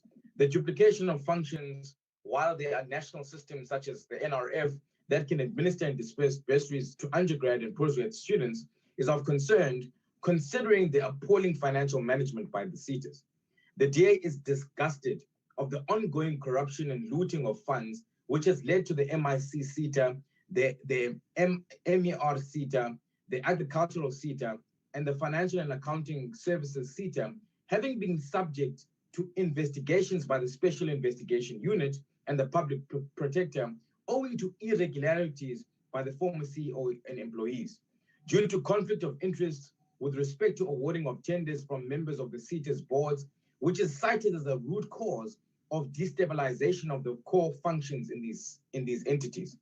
Tracking and tracing of skills development interventions of the beneficiaries is not done, therefore meaning that the department can't account of where the individual skills are located is of great concern, because we can't be skilling young people to join the unemployment ranks. The SETAs have lost public confidence with respect to their work, particularly the facilitation of skills development interventions to the unemployed and workers in industry. It's high time the minister reviews the entire business and financial model to empower businesses with skills and development rather than dismally failing entities such as SETAs. However, conflict of interest and greed in the awarding of tenders has the root causes for the destabilization of these entities. Poor internal control systems and breach of supply chain management processes remains an ongoing concern in some of the SETAs. Recurring irregular expenditure and annually is of serious concern, including the lack of consequence management against implicated in irregularities. Therefore, the DA has recommended that the investigations be concluded and institute consequence management on the SETAs that have been subject to the SIU and Public Protector investigations, and progress towards strengthening internal controls to prevent recurrence of improper conduct by board members and senior management. All the SETAs should develop a tracking and tracing system for skills development beneficiaries. To clear all certification backlog to zero before their next reporting period. There needs to be a review of all SETA boards and executives in terms of their qualifications to ensure the efficient running of these SETAs. The minister needs to review of how SETA funding is allocated to ensure that money goes to the private sector for skills development so that millions of youths who are not yet in education, employment, or training can be assisted. The DA supports this report. I thank you. Thank you, Honourable Member. The next declaration will be from the Honourable Tembakwayo from the EFF. The Honourable Tembakwayo. Thank you, Chairperson. The sector education and training authorities were established to promote skills and development in this country. Properly managed, they could make a significant contribution to rooting out unemployment and creating a layer of skilled South Africans. They could be utilized as part of an overarching program of industrializing the country in order to create a sustainable base for economic growth and employment creation. However, this has not been the case. These SETAs who get their money from the levy employers pay to the taxmen are largely used as a vehicle by the leaders who project themselves as leaders in this country.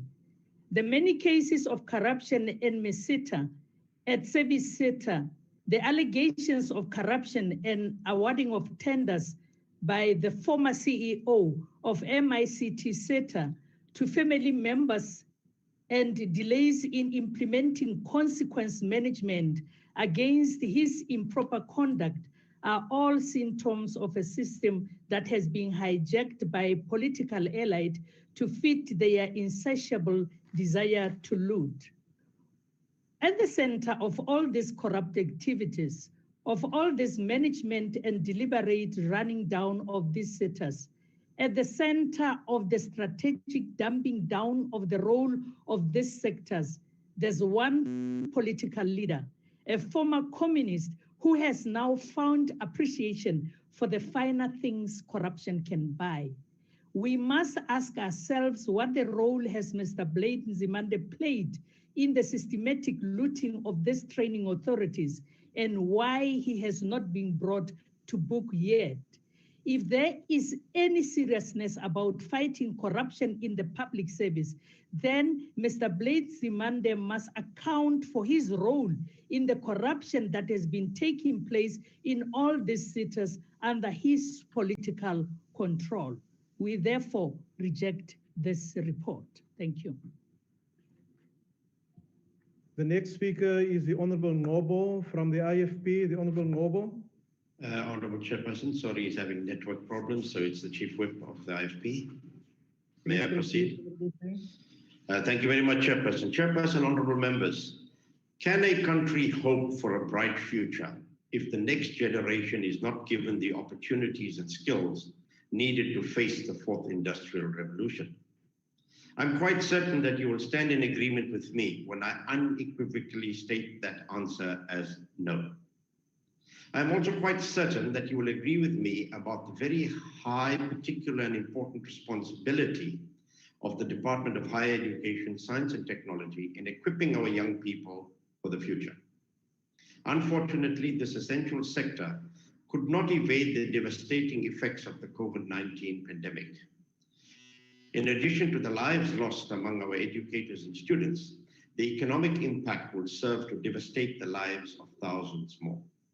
According to the report, SETA budgets across the board have been dramatically impacted by the skills development levy contribution 4-month holiday to respond to the socioeconomic impact of COVID.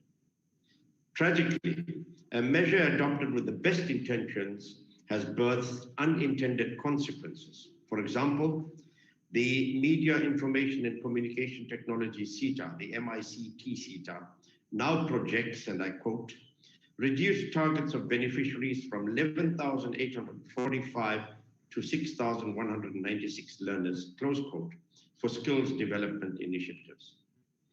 Honorable Chairperson, these might seem just to be numbers on a report, but they represent almost 6,000 young people whose hopes and dreams for a better future and who have been deprived of assistance through no fault of their own.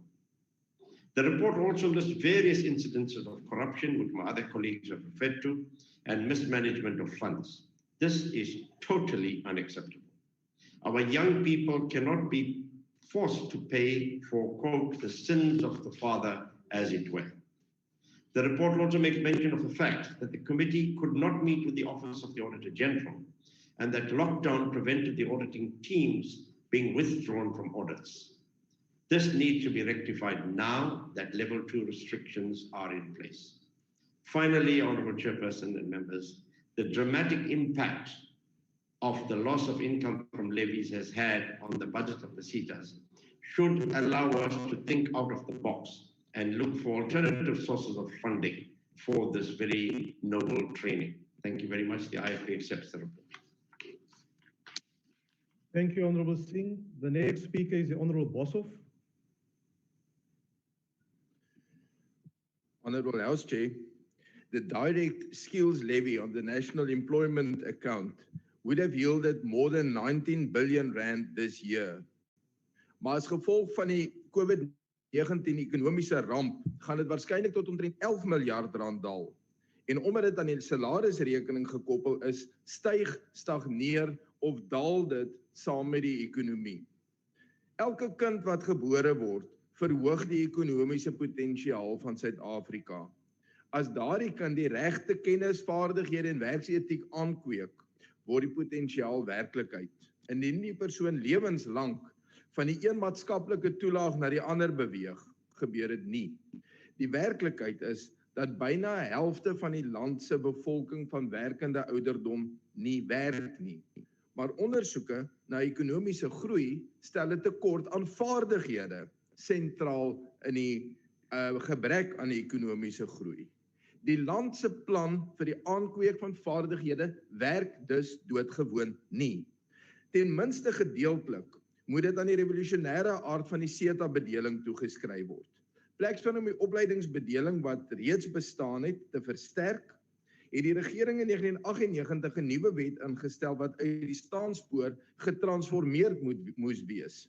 In die proses is 21 SETA's geskep, wat elke raad, elke bestuur, elke hele struktuur van sy eie moes kry, elkeen 'n hele bureaukrasie op sy eie uitgemaak het, wat elk op sy eie geaudit moet word.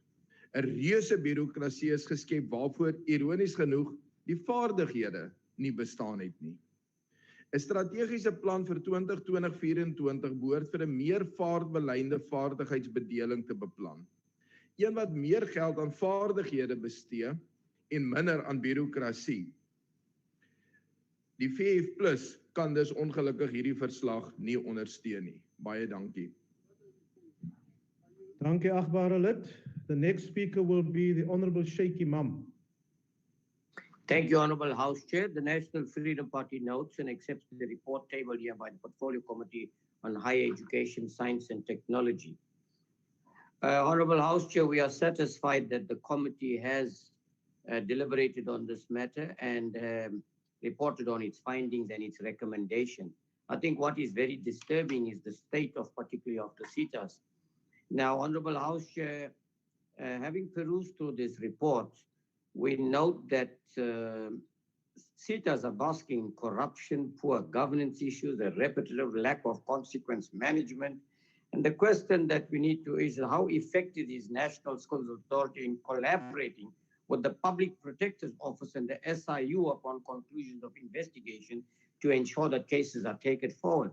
Now, mechanisms are in place, but it appears that they do not enforce these things, and as a result of this, not able to execute. It is clear that SETAs have no will in strengthening internal controls to prevent the occurrence of improper conduct by board members and senior management. What we're doing about this, the corruption within SETAs is sickening in that SETAs were supposedly established to close the gap within the higher education sector in equipping students with the necessary skills and readiness for the workplace. In the most recent engagement with the Portfolio Committee on Higher Education, the South African Qualifications Authority confirmed in its report that the services SETA appointed executives in key positions who did not possess the minimum requisite qualifications for those positions. Now, Honorable House Chair, the question that arises, is it necessary to have a structure or an entity like SETAs if they cannot fulfill the intended objectives? I think it's something that we need to look at very, very seriously in the future, because if you look at the irregular expenditure, if you look at the amount of looting that is taking place, and the question that we ask is, what is the department, the minister, the deputy minister, the DGs and things doing about correcting these things? Because, you know, Honorable House Chair, you look left is corruption and looting. You look right, it's the same thing. You look front and back, it's the same thing. Surely departments must take greater responsibility, and I want to urge the Portfolio Committee to do oversight onto these people and ensure that we get this entity to work properly. And if they cannot, then we must discontinue them. The National Freedom Party will support this report. Thank you very much. Thank you, Honorable Member. The next speaker is the Honorable Hendricks.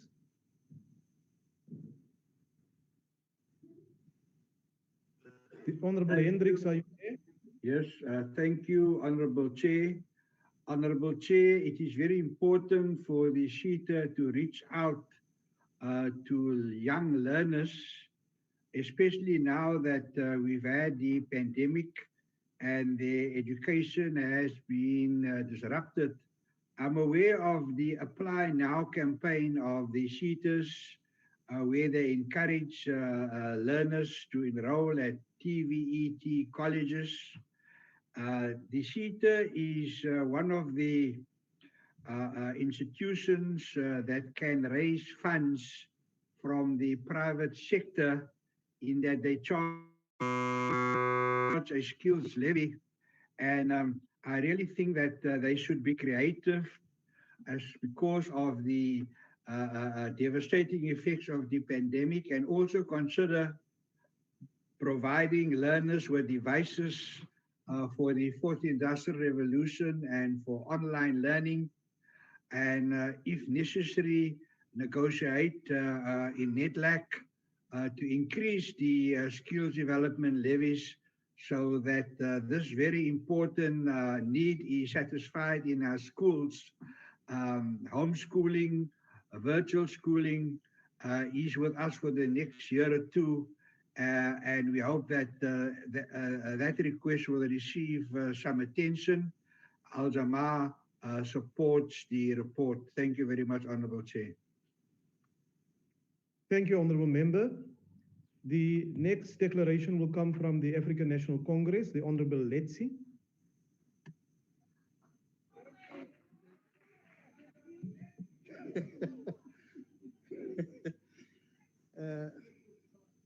Thank you very much, Honorable Chair.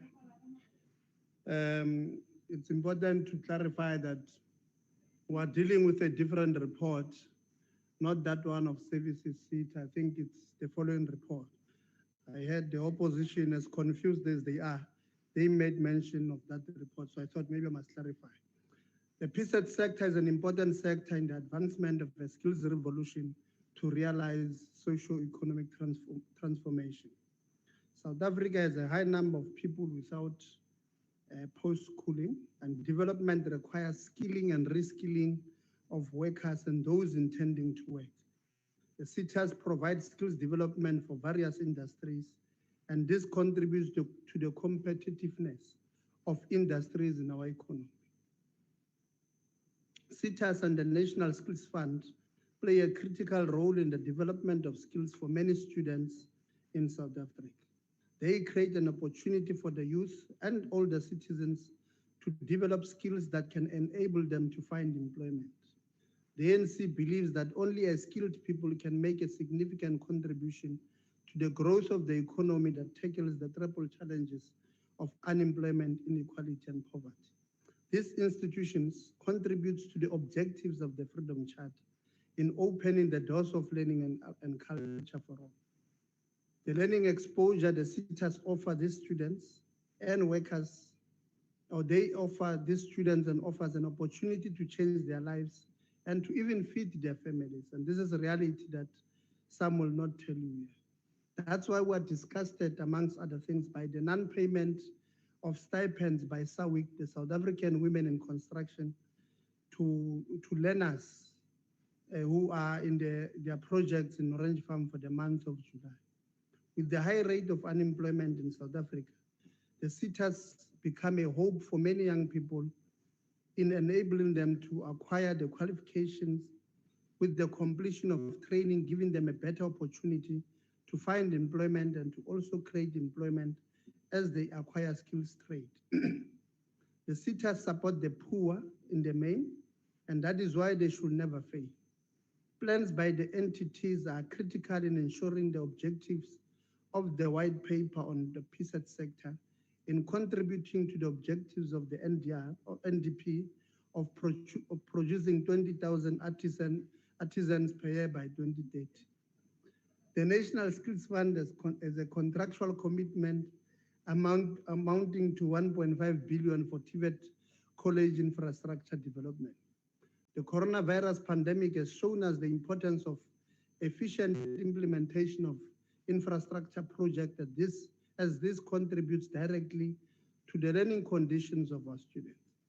Strategic Plan 2020 to 2024 and the annual performance plans of 2020 to 2021 of the ETDP SETA, the MICT SETA, the MER SETA, and the NSF were considered in line with government strategy on and the MTSF framework. The strategic plans and APPs by these various entities, if implemented correctly, will improve the skills base of the country, which enables many citizens the opportunity to participate in the different sectors of the economy. As the NC, we're committed to improving the entire sector such that it improves its systems, like dealing with duplication of function for effective management of bursaries, which all 21 SETAs currently administer, and it requires a centralized system like NRF and NSFAS system, and this will improve efficiency according to us.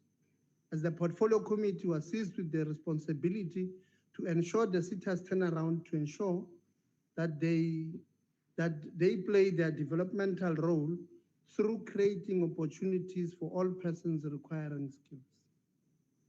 It is for this reason the committee has recommended that we must have deliberations with the Special Investigation Unit and the Public Protector to investigate and make recommendations on internal controls to prevent improper conduct by the board and senior management to improve governance.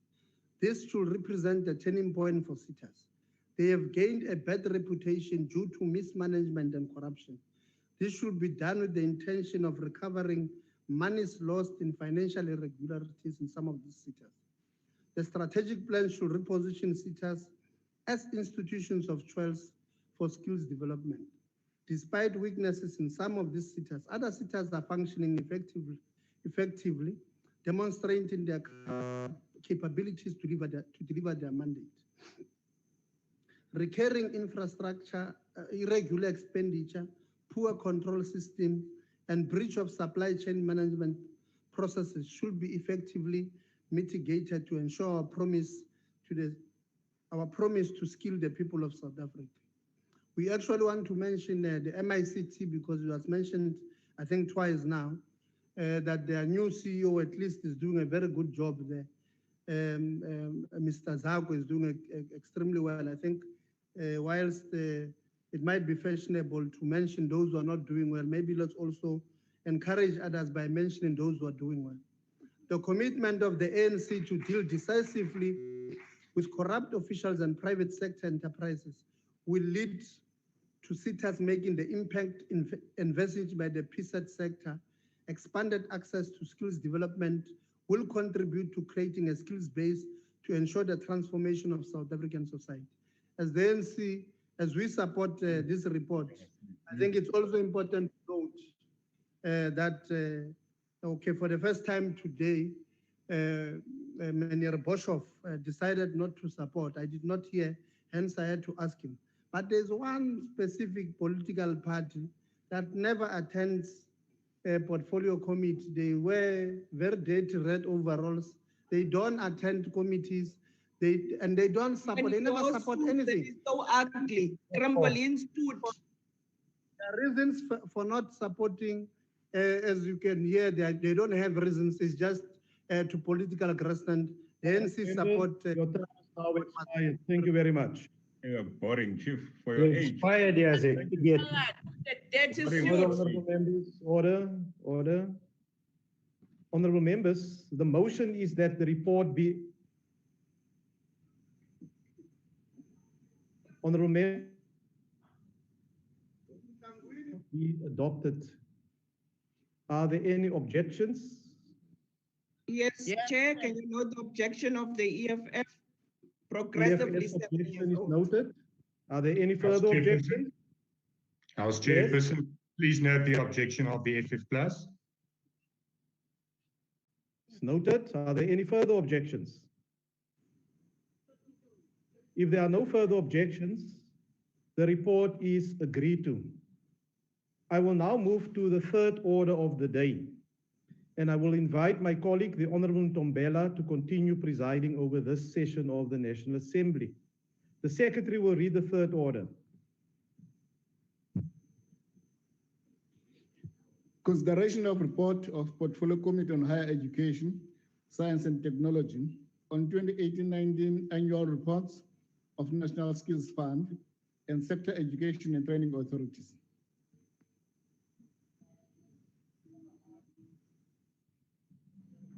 Honorable Ntombela, are you on the platform? Thank you, Chair. Thank you. I now call upon the Honorable Mukachwa from the visual platform.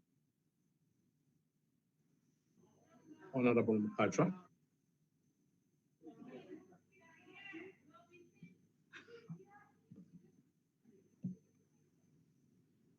Is Honorable Mukachwa there? I'm here, Chair.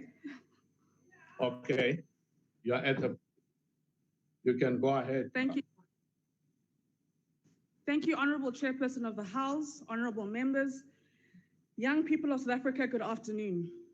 Allow me to pass my condolences to the family of 16-year-old Nathaniel Julius, who was shot dead outside his home in El Dorado Park by the police on the 26th of August, 2020. Noting this tragedy, we call on the Safety and Security Sector Education and Training Authority to prioritize the facilitation of education and training for the military and police that will empower them with the ability to ethically and humanely uphold law and order in a democratic South Africa. The Portfolio Committee on Higher Education, Science and Technology considered the reports from the National Skills Fund and various sector education and training authorities on the 3rd December 2019. It is without contestation that financial and non-financial performance is important to assess the capability of the department to implement its mandate.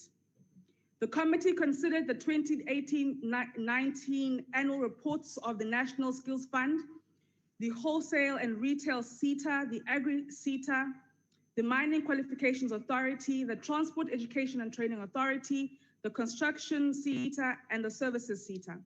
The white paper for post-school education and training sets out a vision of a single, coherent, and differentiated system.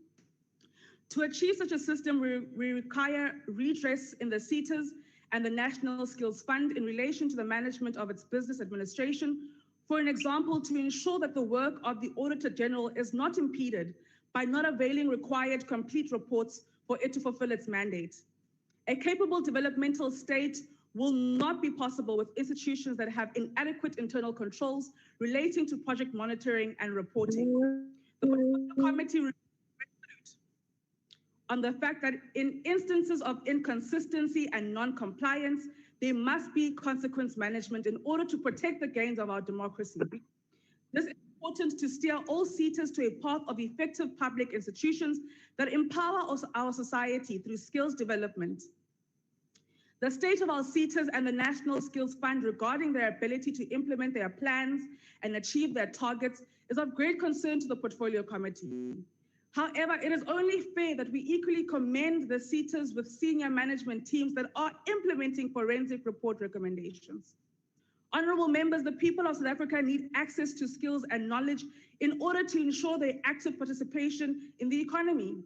Skills and knowledge remain an apex priority of our government's pro-poor policies and is a central pillar of our fight against the triple challenge of poverty, inequality, and unemployment. Thus, we must stress the fact that corruption and maladministration within the skills program directly threatens the achievement of this key objective and poses as a threat to the gains of our democracy.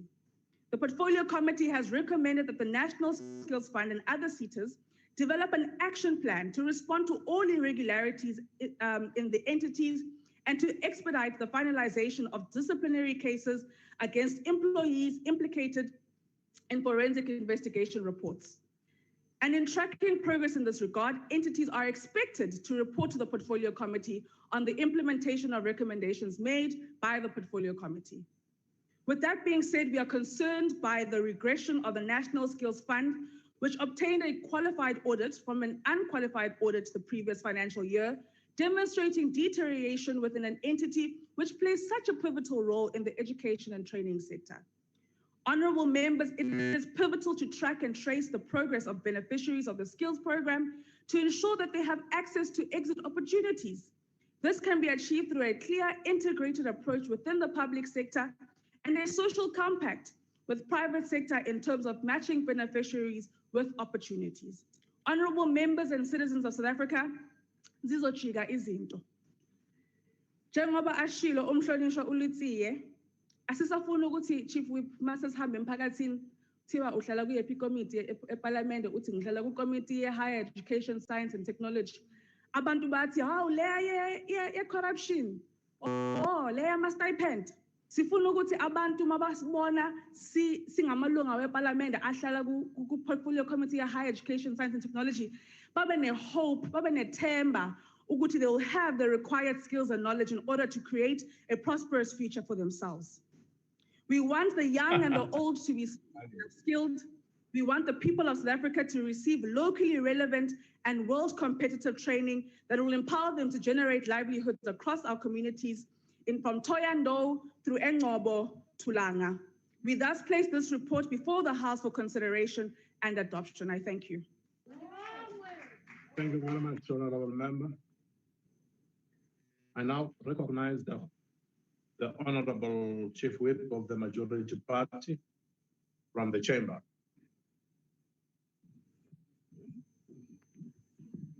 Chair, thank you very much, House Chair. House Chair, I move that the House adopts this report. Thank you very much. Thank you very much. Requests for declarations of vote have been received. I will now allow one member of each political party wishing to make a declaration on opportunity. DA, Honorable Notata. Sihlalo malunga abhekekileyo, fellow South Africans, molweni. The purpose of this report is to account on the financial and non-financial targets of the National Skills Fund and SETAs on the use of taxpayers' money to tangibly change young people's lives for the better through skills development in the year 2018-2019. In 2018 and 2019, the NSF had 16 targets. The NSF only achieved 63% of these targets, a drop from 73% in the previous year. For the 2018 and 2019, the NSF received a qualified audit opinion with findings by the Auditor General. This was a regression from an unqualified audit opinion with findings awarded in 2017 and 18. The entity incurred irregular expenditure amounting to 4 million for the year under the review due to non-compliance with supply chain management processes. The Auditor General found that there were no investigations instituted on this matter, and this is in contravention with the PFMA. The entity invested 2.2 billion towards skills development interventions for the year 2018-19.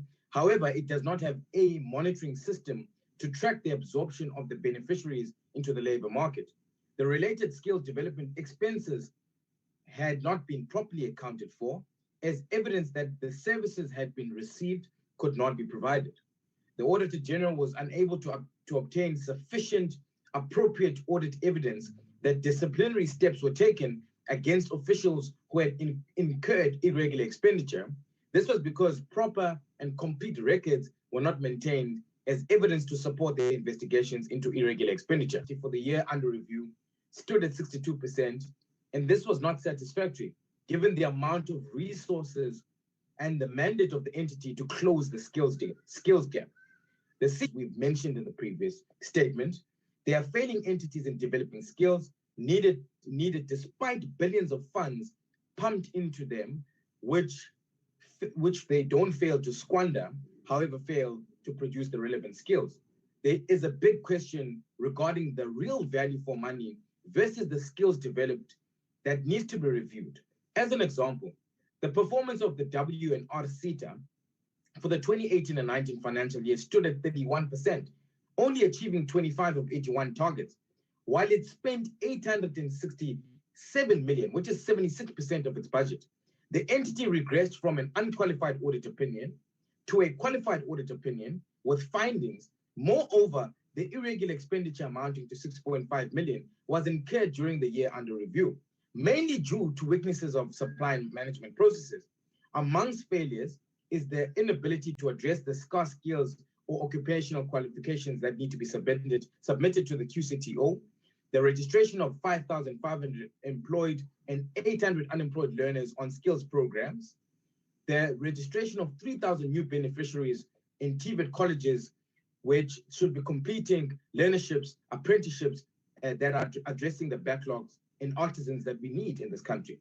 The entity was unable to account for the absorption of the skills development beneficiaries as indicated in the above. As another example, the services CETA received a qualified audit opinion with findings with irregular expenditure of 17 million under the year in review and a status of 949 million irregular expenditure for prior years is of great concern, of which the bulk of it was incurred due to costs incurred on contravention of supply management regulations. The culture of lack of consequence management against officials contravening the supply chain management regulations is something that should be done with the utmost vigor because it robs young people of skills and eats up taxpayers' money intended to skill people so as to go look for work, create some form of skill for entrepreneurship, and not to add on the unemployment statistics. The entity is amongst the 4 CETAs that contributed to 1.1 billion worth of irregular expenditure within the higher education and training portfolio due to overspending on the budget.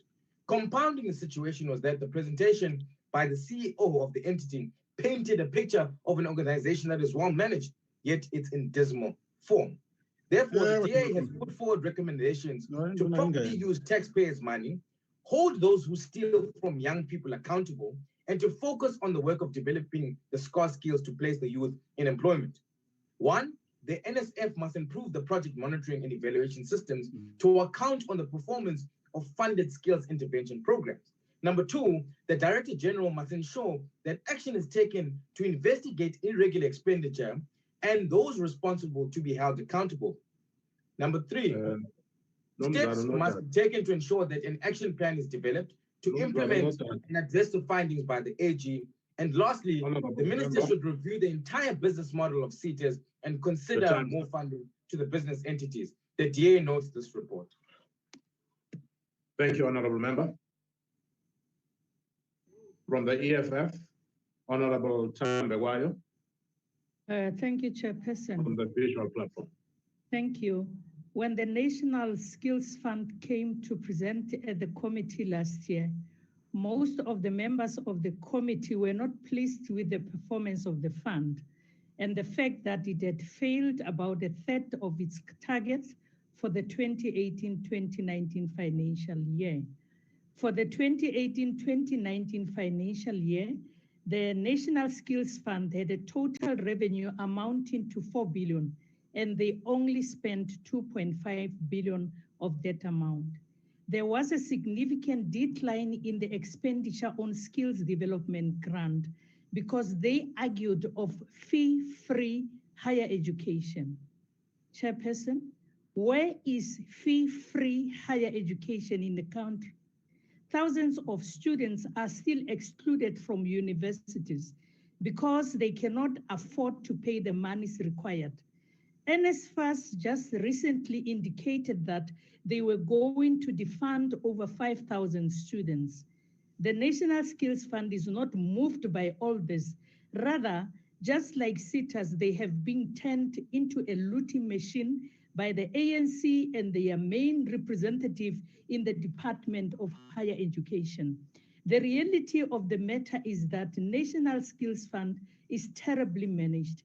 And this was clearly shown in the report of the Auditor General, who gave the NSF a qualified audit finding because, amongst other things, there was failure to account for monies that were used in a corrupt manner.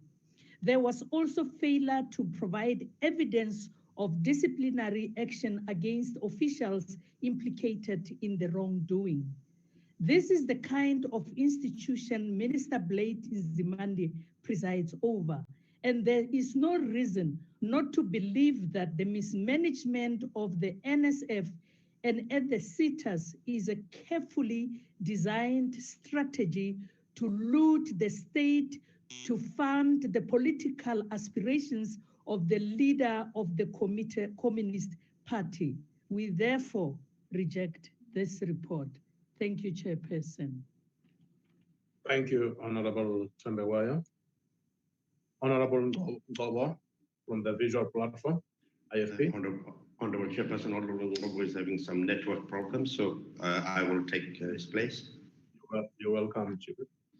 Thank you very much, Honorable Chairperson. Honorable Chairperson, the National Skills Fund and the Sector Education and Training Authorities are fundamental to the development of employable young people who can join the labor force and contribute to economic development. Both must play visible and effective roles in skills production, as well as in the reduction of the unemployment rate in our struggling economy, particularly amongst the youth. Indeed, as we look to recovery in a post-COVID-19 world, the NSF and SETAs must be centrally situated to allow students who graduated during the pandemic and those who graduated just before to have a fair chance at economic participation. The IFP recognizes the NSF's role in funding critical initiatives such as over 10,000 bursaries and scholarships, some of which benefit rural children. However, we are concerned by the failure to meet all set targets in the period under review. Other colleagues have spoken about the irregular expenditure of 4.6 million by the NSF because of bids that were awarded unlawfully. The NSF incurred even more in irregular expenditure in the previous period. It also received a qualified audit opinion with findings by the Auditor General. This speaks to an absence of diligence when it comes to spending and possibly the absence of sanctions for those responsible.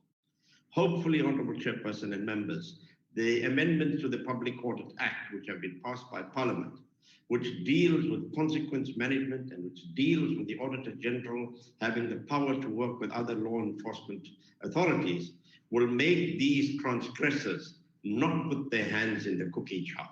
Enough is enough. Our poor students are suffering. Honorable Chairperson, the SETAs are mandated to promote skills development for the education and training sector. The wholesale and retail SETA achieved only 31% of its targets, 25 out of 81. That is shameful. And also received an adverse qualified findings by the Auditor General. The IFP believes that South Africa's young people deserve responsible, accountable, and transparent agencies. The continuous underspending and irregular expenditure reek of entrenched corruption.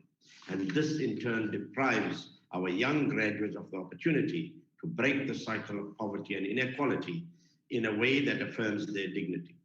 We therefore trust that whatever has to be done in terms of investigating these corrupt activities must be done sooner rather than later, and people who are found responsible for criminal activities wear the orange overalls. I thank you, Honorable Chair. Thank you. Thank you, Honorable Member. Honorable Boshoff from the Freedom Front Plus. Thank you, Honorable Chair. To consider an annual report of 2018-19 in the spring of 2020 feels more like an historical exercise than a governance report. But yet, here we are. The National Skill Funds receives 0.2% of the country's total employment account, which in 2018-19 added up to 3.5 billion rand. This is because the 1% skills levy is divided between the sectoral education and training authorities, 80%, and the National Skills Funds, 20%. This is a lot of money, but patently not enough.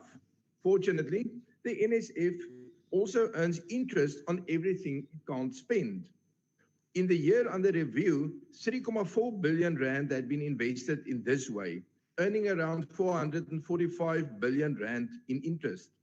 It was projected that only an additional amount of 1.5 billion rand would be added to the investment with the Public Investment Corporation, as that is all that had not been spent in the year under review. Every rand invested with the Public Investment Corporation in this way is a rand not invested in skills development. Let no one be surprised by the skills shortage in South Africa. Of the 21 SETAs, only 5 had been reported on in this document. Although this is due to a practical imperative, it is a problem in itself. These are institutions which are still finding their governance feet. Therefore, unqualified audit reports are difficult to find, and it would be really good if all the SETAs could be scrutinized as well as these 5 every year, but that is of course not possible. In 4 of the 5 SETAs under scrutiny, the Portfolio Committee recommended that steps against employees and or board members regarding misconduct, irregular spending, contravention of supply chain management, or other irregularities are taken or concluded. Furthermore, the lack of a clear distinction between roles is noted. The NSF has financed categories of students in that year, which are also funded by the National Student Financial Aid Scheme, or NSFAS. No one can be blamed for struggling to distinguish between the NSF and the NSFAS. The reality that this report deals with should not be applauded, but the inquisitive way in which it was investigated and the frank way in which it was reported on by the committee should. Therefore, and maybe I could just get the Honorable Let's attention for a moment. Therefore, the FF Plus does support the adoption of this report. Thank you. Thank you, Honorable Boshoff. Honorable Sheikh Imam from the NFP is the next speaker. Thank you, Honorable House Chair. Honorable House Chair, the National Freedom Party supports the report that is tabled here today. The National Skills Fund and SETAs have a critical role to play in closing the gap in the country through the promotion of work-based skills development and the facilitation of access to occupationally directed learning programs for the employed and unemployed. This is made possible through the utilization of the 1% skills levy contributed by employees in the different sectors. Now, Honorable House Chair, the findings of the Auditor General is very concerning, and it further appears that there's been insufficient oversight and scrutiny by internal audit units of these entities, since the errors and misstatements could have been prevented if effective reviews were performed at all levels. 4 SETAs, Honorable House Chair, contributed to over 1.1 billion rand of irregular expenditure.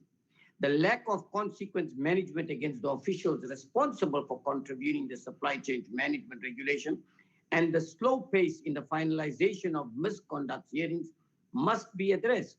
The majority of SETAs and the National Skills Fund were unable to achieve all their set targets. Of serious concern to note is that these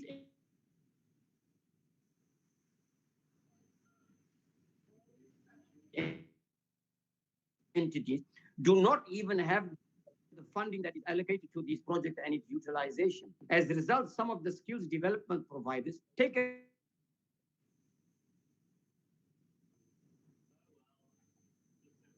advantage of this loophole at the expense of upskilling young and unemployed learners. Some of the SETAs were unable to account for the absorption of their beneficiaries into workplaces upon completion of their skills program, owing to absence of tracer studies. Now, Honorable House Chair, this is very difficult to measure the impact on skills development program in closing the skills gap and reducing unemployment in the country. Now, the National Freedom Party therefore calls on the committee to intensify its intervention to combat the levels of corruption in SETAs. The National Freedom Party supports the report. Thank you. Thank you very much, Honorable Member. Al-Jamaa, Honorable Hendricks, from the visual platform.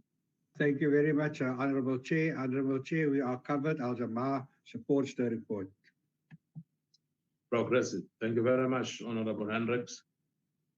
Any other party wishing that's to all. make the declaration before we close? Before the ANC closes? Any other party? Okay, thank you. ANC.